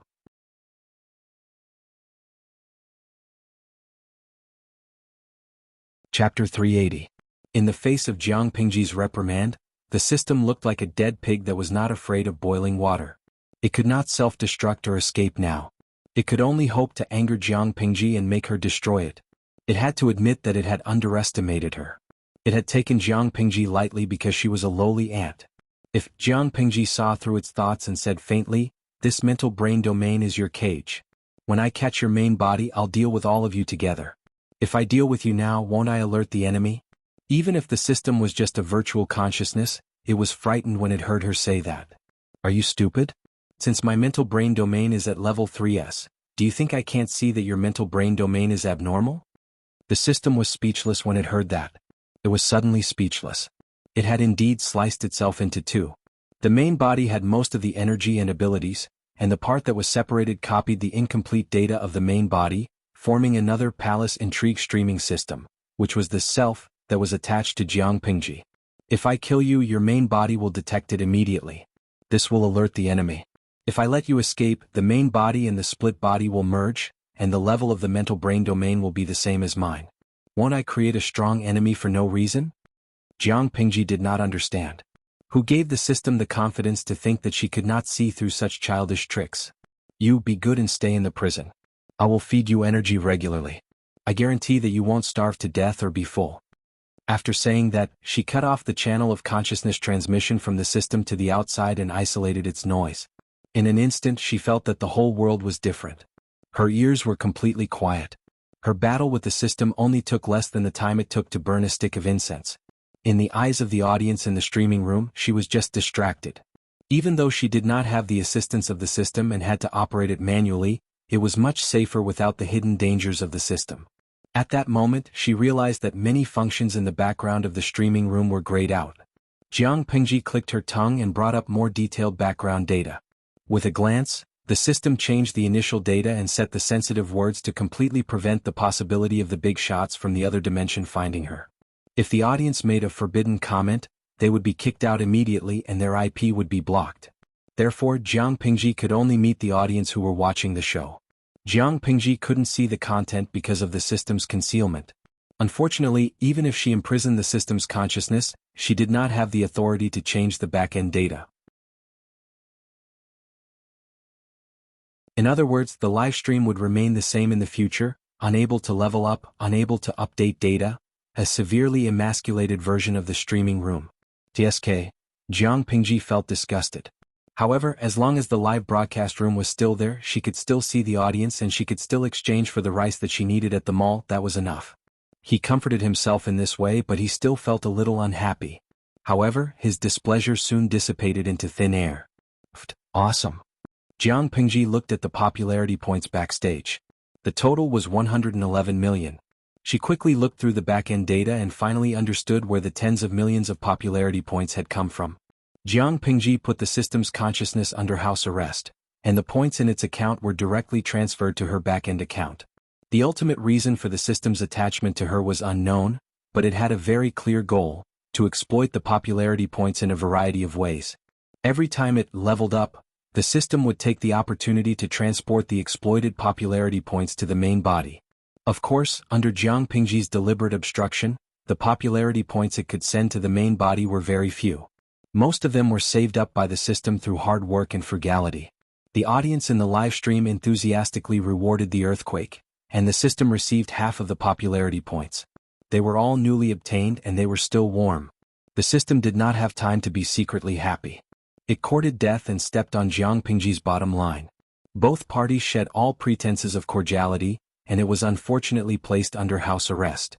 In the end, the popularity points that the system had accumulated during this period all went into Jiang Pingji's pocket. At that moment, Inyang Kuaixian, streamer, are you feeling unwell? Lao Ciji Lianmeng, do you think the streamer is possessed? She was motionless from the beginning, and then she suddenly gestured at the air. Now she's smiling happily for no reason. Of course, maybe the wound on her back affected her brain. Jiang Pingji came back to her senses, and her expression became much gentler. She replied to the audience who were waiting anxiously. Host V, ahem, I'm sorry for making everyone wait. I just negotiated with the person in charge of the live stream. Because it's related to confidential issues, it's inconvenient to reveal too much.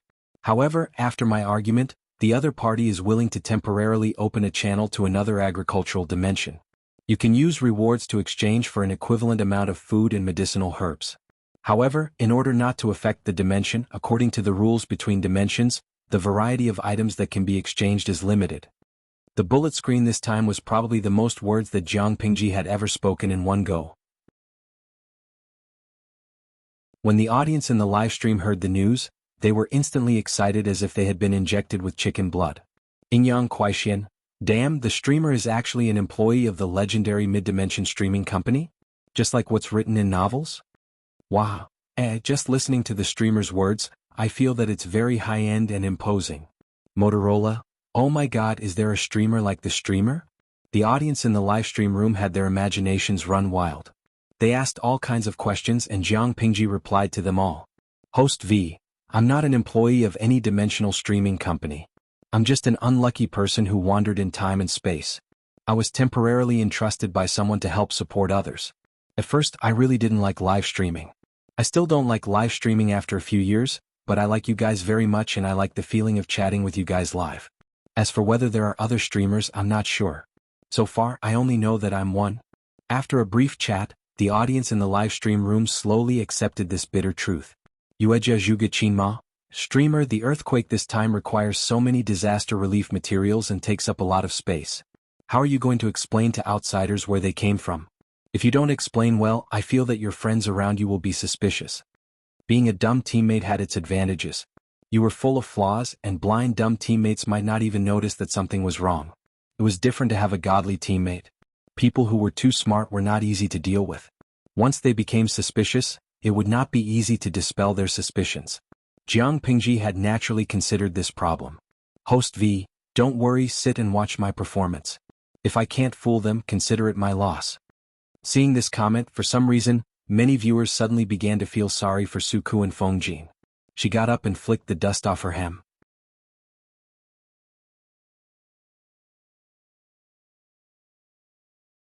Chapter 381. Wei Jingxian was extremely sleepy. Her eyelids were heavy as if they were filled with lead water. Husband, in a daze she found that there was a breath beside her. The alarm in her mind rang. She tried hard to open her eyes to see who that person was.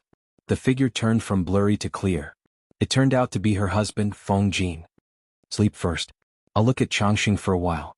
Fengjin raised his hand to stop her from getting up. He pinched the corner of the quilt to prevent her from catching a cold. Husband, did you encounter a problem? Why are you frowning?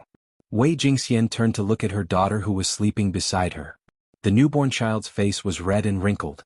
She was not good looking. However, the midwife who had seen her said that she was very beautiful. After a few days, her face would be white and tender. She would look beautiful. Just now, I promised to help Lanting. Fengjin could not help but bend his fingers to touch the child's face. The soft touch made his heart palpitate. He was even more determined in his heart. Wei Jingxian did not understand. Was it not normal for friends to help each other? However, her husband's expression clearly told her that this help might have another meaning. The earth is turning upside down, the country is unstable. The government has the intention to move the capital to another place, abandoning the people. Wei Jingxian frowned. When she heard the second half of the sentence, she could not help but tighten her grip under the quilt.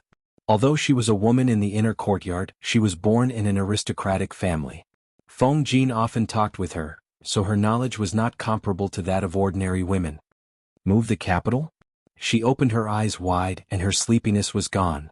So, do you have any plans? You have just given birth and Changxing is still young. Both of you can't stand the turbulence. Naturally, it is better to be safe. Don't worry, I will arrange everything. Jingxian only needs to take care of her body slowly. Only when you and your daughter are healthy will my plan be worthwhile. Wei Jingxian stretched her right hand out of the quilt and held his hand on his knee. Fengjin held it back and said gently, "Don't worry, everything will be fine." At this time, Changxing, who was still sleeping soundly, moved her little fist on the side of her head. Fengjin saw this and the smile on his face became brighter. Yes, father forgot to count you in. He poked the little guy's clenched fist with his finger. The little guy frowned in disdain. Don't disturb her. If she wakes up and cries, you'll have to serve her. Wei Jingxian glared at him angrily. Even the corners of her eyes carried a mature charm. Fengjin felt a little more relaxed. Even the booklet in his sleeve did not burn his hand. He knew that once this memorial reached the heavens, he, Feng Huayu, would be tied to Lu Shi for the rest of his life. The young lady of the Feng clan has always been strong-willed.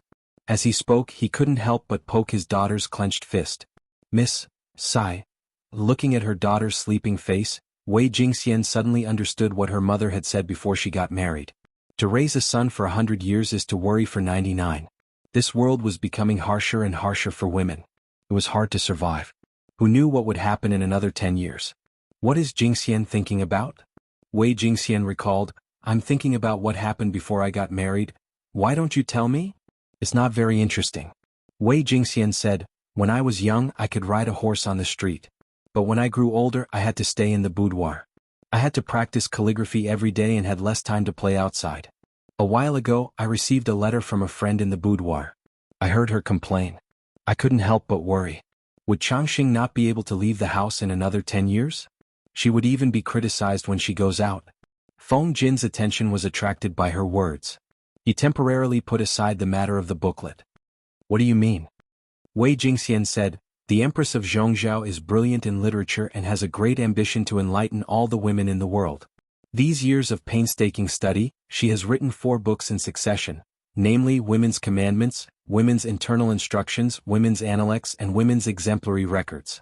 These 4 books are highly regarded by the Confucian scholars of Zhongzhou and a large number of students. They are also known as the 4 self-accomplishment classics for women. They are popular in Zhongzhou and sought after by the noble ladies of the gentry. Now, even the noble ladies of Hejin County have a copy. These books were obviously read by women. Feng Jin naturally wouldn't touch them.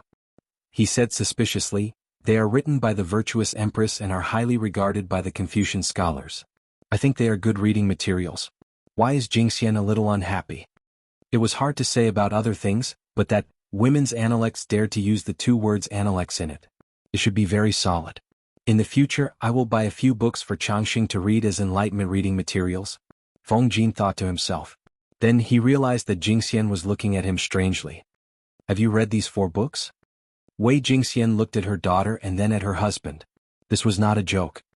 I've never heard of them. Why would he read women's boudoir books? He wasn't a pervert. Then it's better for you to take some time to read them. Wei Jingxian thought of Shangguan Wan's tearful complaints to her and her heart ached. She was the favored daughter of the Shangguan family, but now she was being treated like this. She couldn't help but sigh. Feng Jin's heart tightened. He had a vague sense of foreboding, but he still remembered what she said.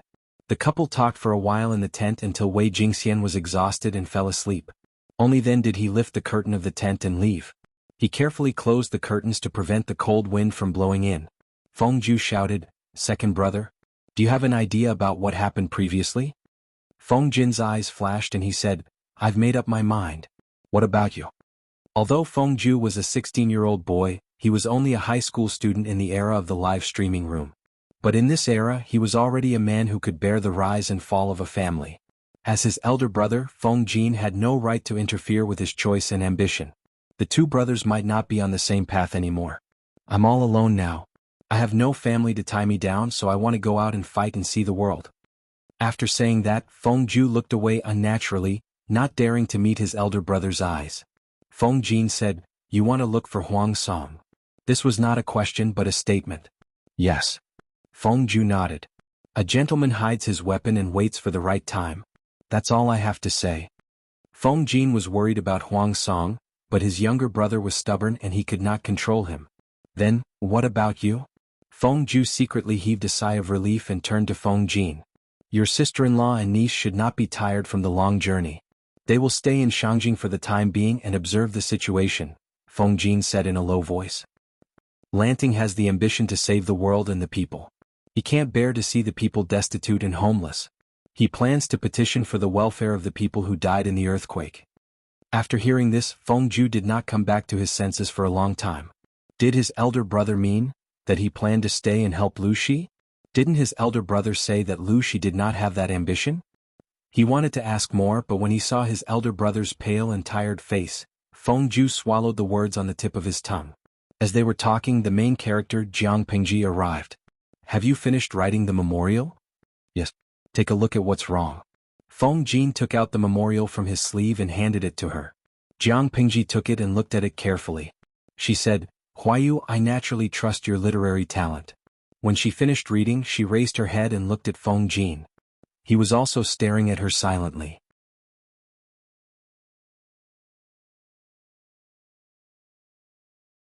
Chapter 382. The audience in the streaming room craned their necks and widened their eyes to see the contents of the booklet. However, it was difficult for them to read traditional Chinese and classical Chinese. It took them a long time to figure out what Feng Jin had written. After a while, they still did not understand why the two of them suddenly looked at each other in silence. They could only pretend to comment vaguely. Inyang Kuaixian, Young Feng Jin's handwriting is really nice. There are no typos. Linglong Mibaosuo, #despise. Even if he wrote wrongly, you wouldn't be able to recognize his handwriting, would you? Sans Hisong Shiningsher. Is there anyone in the streaming room who can explain? I'm so confused. I don't understand at all. It turns out that there are all kinds of birds in a big forest, and there are many great people who can dive. Wikai Guo Fengxiu, Feng Jin's booklet is not difficult to understand. The streamer asked Feng Jin to write a booklet for her to petition and take on the task of disaster relief. The content of Feng Jin's booklet was roughly the same, but the details were different. He added, extortion and blackmail. Extortion and blackmail? Everyone looked at the 4 words and was suddenly stunned. Gui Kai Guo Fengxiu, #picknose. Learn well. Children who cry get milk. He described the tragic scene after the earthquake and wrote about the people's misery to gain sympathy. Then he tearfully expressed his loyalty, hoping to use his meager power to help the people and show the emperor's benevolence. In the end, he complained about being poor, saying that he was born in a gentry family and had the ambition to serve the country, but he did not have an official title and felt that his status was not enough. TSK, one had to say that there were enough emotional scenes and the flattery was just right. Young Feng Jin was not as old-fashioned and pedantic as he had imagined. Tudu Feichio, I wanted to criticize the idea above, but since you analyzed it so well, I'll bear with it. Gui Kai Guo Fengxiu, thanks to my university major, I have no difficulty reading traditional Chinese and classical Chinese. Lao Siji Lianming, birds of a feather flock together. Those who could fool around with the streamer would naturally have similar personalities. Jiang Pingji originally only wanted to petition and have a good reason to do so. Feng Jin's writing was very likely to help her fight for an official position. Now the people are in a panic and everyone is in danger. If the emperor knew about your sincerity, he would naturally feel that it is rare to have a good official. Humans were most afraid of comparison. After comparison, the better, the worse, the worse. If she had a little luck, the emperor would be overjoyed and would definitely give her an official title. Even if it was just an empty title without any real power, it was still better than an empty title. It's an unexpected surprise. Huayu, you're really talented. Jiang Pingji did not hide it. If that's the case, I'll give you a surprise too. Feng Jin's eyes lit up. The surprise she mentioned, could it be? Yes. Due to the presence of Feng Ju, she only blinked and nodded, giving Feng Jin an affirmative answer. This booklet has to be sent up as soon as possible. On the other hand, thanks to Suku's proficiency in internal affairs, he did not panic. He organized his men, set up a gruel stall, and hired the young and strong people who were lucky enough to survive. Some of them cleaned up the ruins and cleared up the empty space, while the others were divided into several teams to look for survivors. The earthquake was severe and the ground collapsed or protruded. The road surface was uneven, and the degree of damage was serious, which made the rescue extremely difficult. Because the earthquake occurred in the middle of the night, most people were already asleep. Therefore, many people were buried in the ruins. Some died on the spot while some were lucky enough to survive. Although they were alive, most of them were seriously injured. If they were not treated, they would not live for more than a few days. There was a serious shortage of manpower. Jiang Pingji had solved the shortage of food and medicinal herbs, but she could not solve the problem of manpower. She had no choice but to find a strong man. She even went to the field herself. Xiaoyu, bring some people to set up the injured area. Jiang Pingji was very clear that it was a tough battle this time. It was a race against time and a fight for survival with the King of Hell. She quickly arranged tasks. Huayu helped settle down the injured and the gruel stall. You can also take care of Jingxian nearby. In ancient times, scholars had to learn the 6 arts of a gentleman.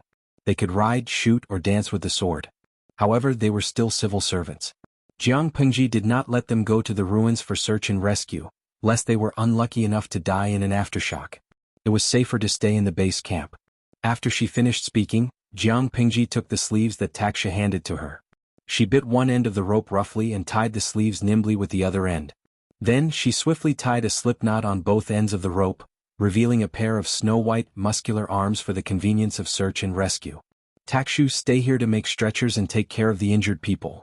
Their luck was not too bad. All the servants of the Lu residence had survived. Coincidentally, there was a servant girl who had learned medical skills from the doctor's father. Although she had only learned superficial knowledge, how could she be picky? She directly let the girl be a doctor.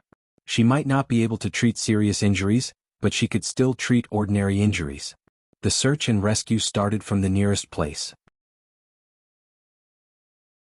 Jiang Pengji basically rushed to the front, letting the people who followed behind know what it meant to be born with divine strength. Not long after, they were covered in dust and blood. The original color of their clothes could not be discerned. Jiang Pengji was skilled and strong. Her 5 senses were strong. In addition, she had a strong spirit that ordinary people did not have. She was equivalent to a mobile human search and rescue device. She could find traces of life. Based on the principle of prioritizing rescue, of course, she would first save those with strong signs of life. Bring the stretcher over. There are living people here. Jiang Pengji calculated the collapsed wooden and stone structure. She used both hands to lift the rubble, revealing a figure covered in blood. The wood was ready-made. It was directly taken from the ruins. Jiang Pengji asked people to gather all the furs and cloth that could be found. She asked the weaker servant girls to make a simple stretcher together. It did not matter if it looked good or not. It was convenient to put the injured on the stretcher. Immediately, someone came up from behind and worked together to carry the person out and put him on the stretcher. Jiang Pengji roughly explained to them the points to pay attention to when carrying the person, so as not to accidentally aggravate the injury. Seeing Jiang Pengji save one person after another who was still alive, everyone thought that there were many survivors. In fact, only Jiang Pengji frowned deeply. Her heart sank to the bottom. Too many people had died. There was no time to lament about this. Jiang Pengji could only purse her lips and bear the scorching sun above her head. Soon, bloody blisters appeared on her hands. The bloody blisters burst, mixed with sand and wooden thorns. Her palms looked very scary. The streaming room was quiet. The atmosphere was heavy. No one dared to speak. From a seismological point of view, 72 hours after an earthquake was the golden time for search and rescue. Jiang Pengji had already wasted a lot of time before. Now she had to seize every minute and second. After 6 hours, it was already noon. The scorching sun was the hottest time. There were 230 people rescued alive. Among them, 190 were rescued by the team led by Jiang Pengji. There were only a few living people carried out by the other teams. Most of them were cold and stiff corpses. The area that was tidied up was filled with the strong smell of blood.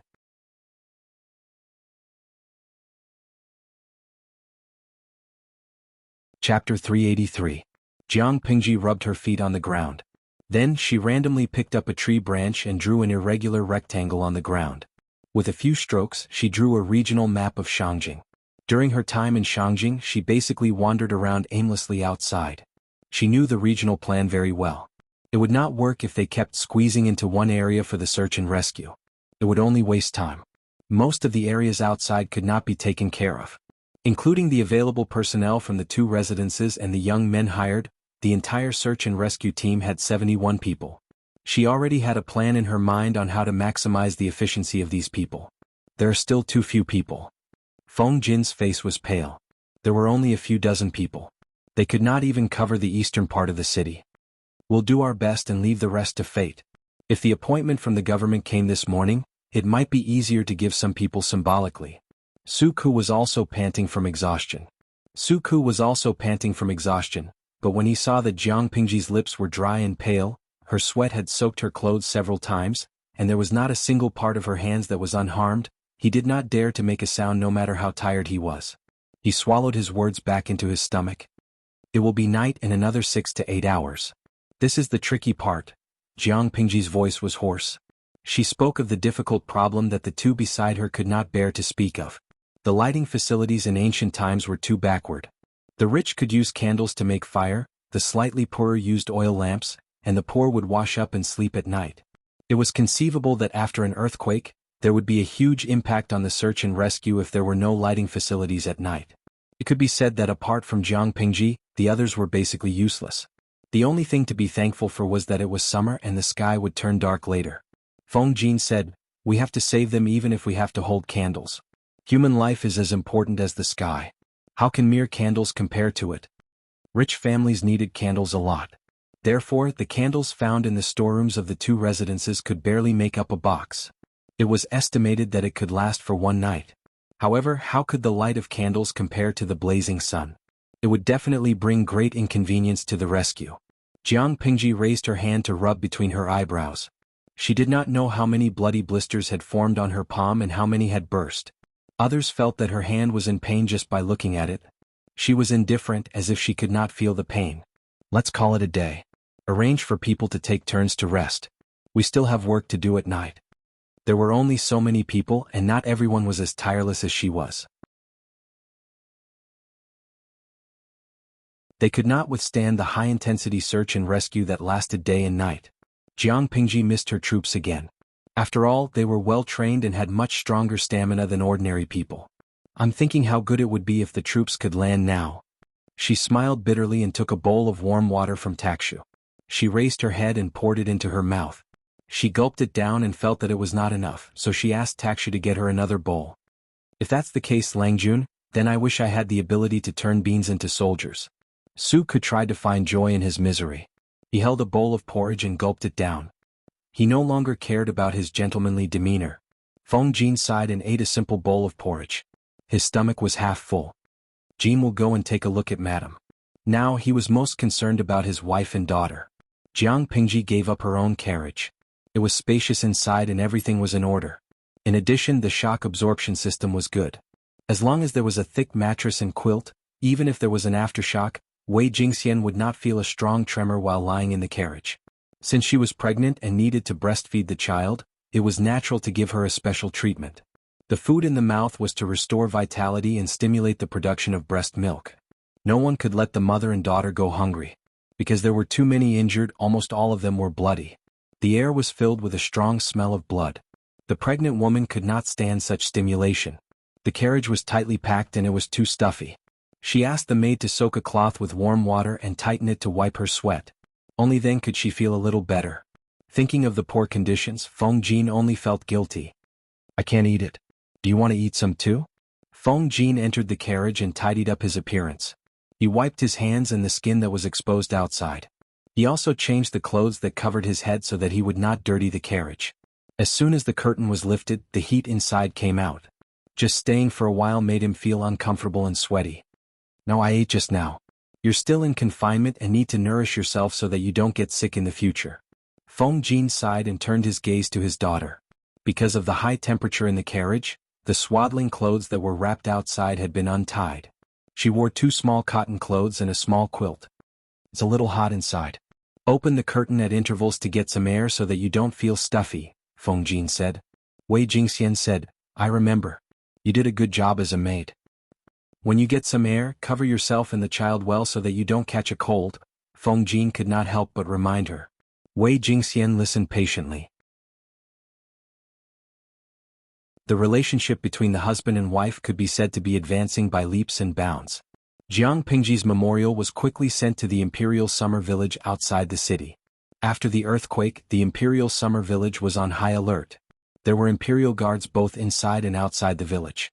The memorial was successfully delivered to the Emperor's hands after a series of twists and turns. The Imperial Summer Village was different from ordinary buildings. Generally, it had to be earthquake-proof. Therefore, even after the strong earthquake last night, the palace did not collapse seriously. It was only for the sake of the Emperor's life that a huge, luxurious tent was built outside. Although it was a tent, it was actually not much different from the Imperial Summer Village.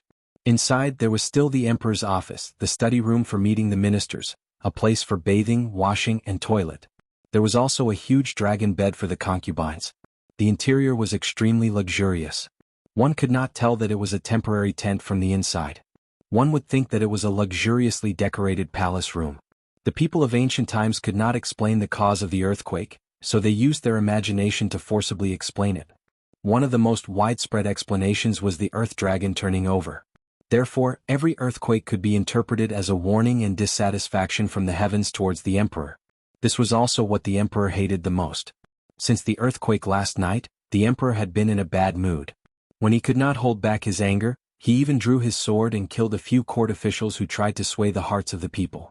On the chaise lounge behind the screen, there was a peerlessly beautiful woman. She opened her eyes slightly and got off the couch barefooted. Her feet stepped on the delicate and soft animal skin carpet. She only had a transparent white robe embroidered with 100 birds paying homage to the phoenix draped loosely over her body. Other than that, there was not a single piece of clothing to cover her body. Her long hair was loose and hung on both sides of her chest, faintly covering 2 dark red spots. Her snow-white skin was covered with ambiguous bruises. Some were deep, some were light, and the traces of old and new were obvious. It did not look like it had been done in a short period of time. It looked like it had been done continuously for a few days. Her steps were light and graceful. Her 2 straight long legs made one's heart sway. One could not help but linger on her chest and triangular area. The woman pulled up her sleeves. Her face was enchanting. Her body was curvy and her full red lips were curled into a seductive arc. She was like a beautiful peony in full bloom. You're tuning in to the Han Li's Wuxia Chronicles YouTube channel. We're so grateful for your support, and don't forget to subscribe to join us on this incredible journey through captivating stories. Your generosity through donations truly makes a world of difference, as it's the primary source of revenue that allows me to expand and enhance this channel for you. Thank you from the bottom of my heart for being a part of this adventure.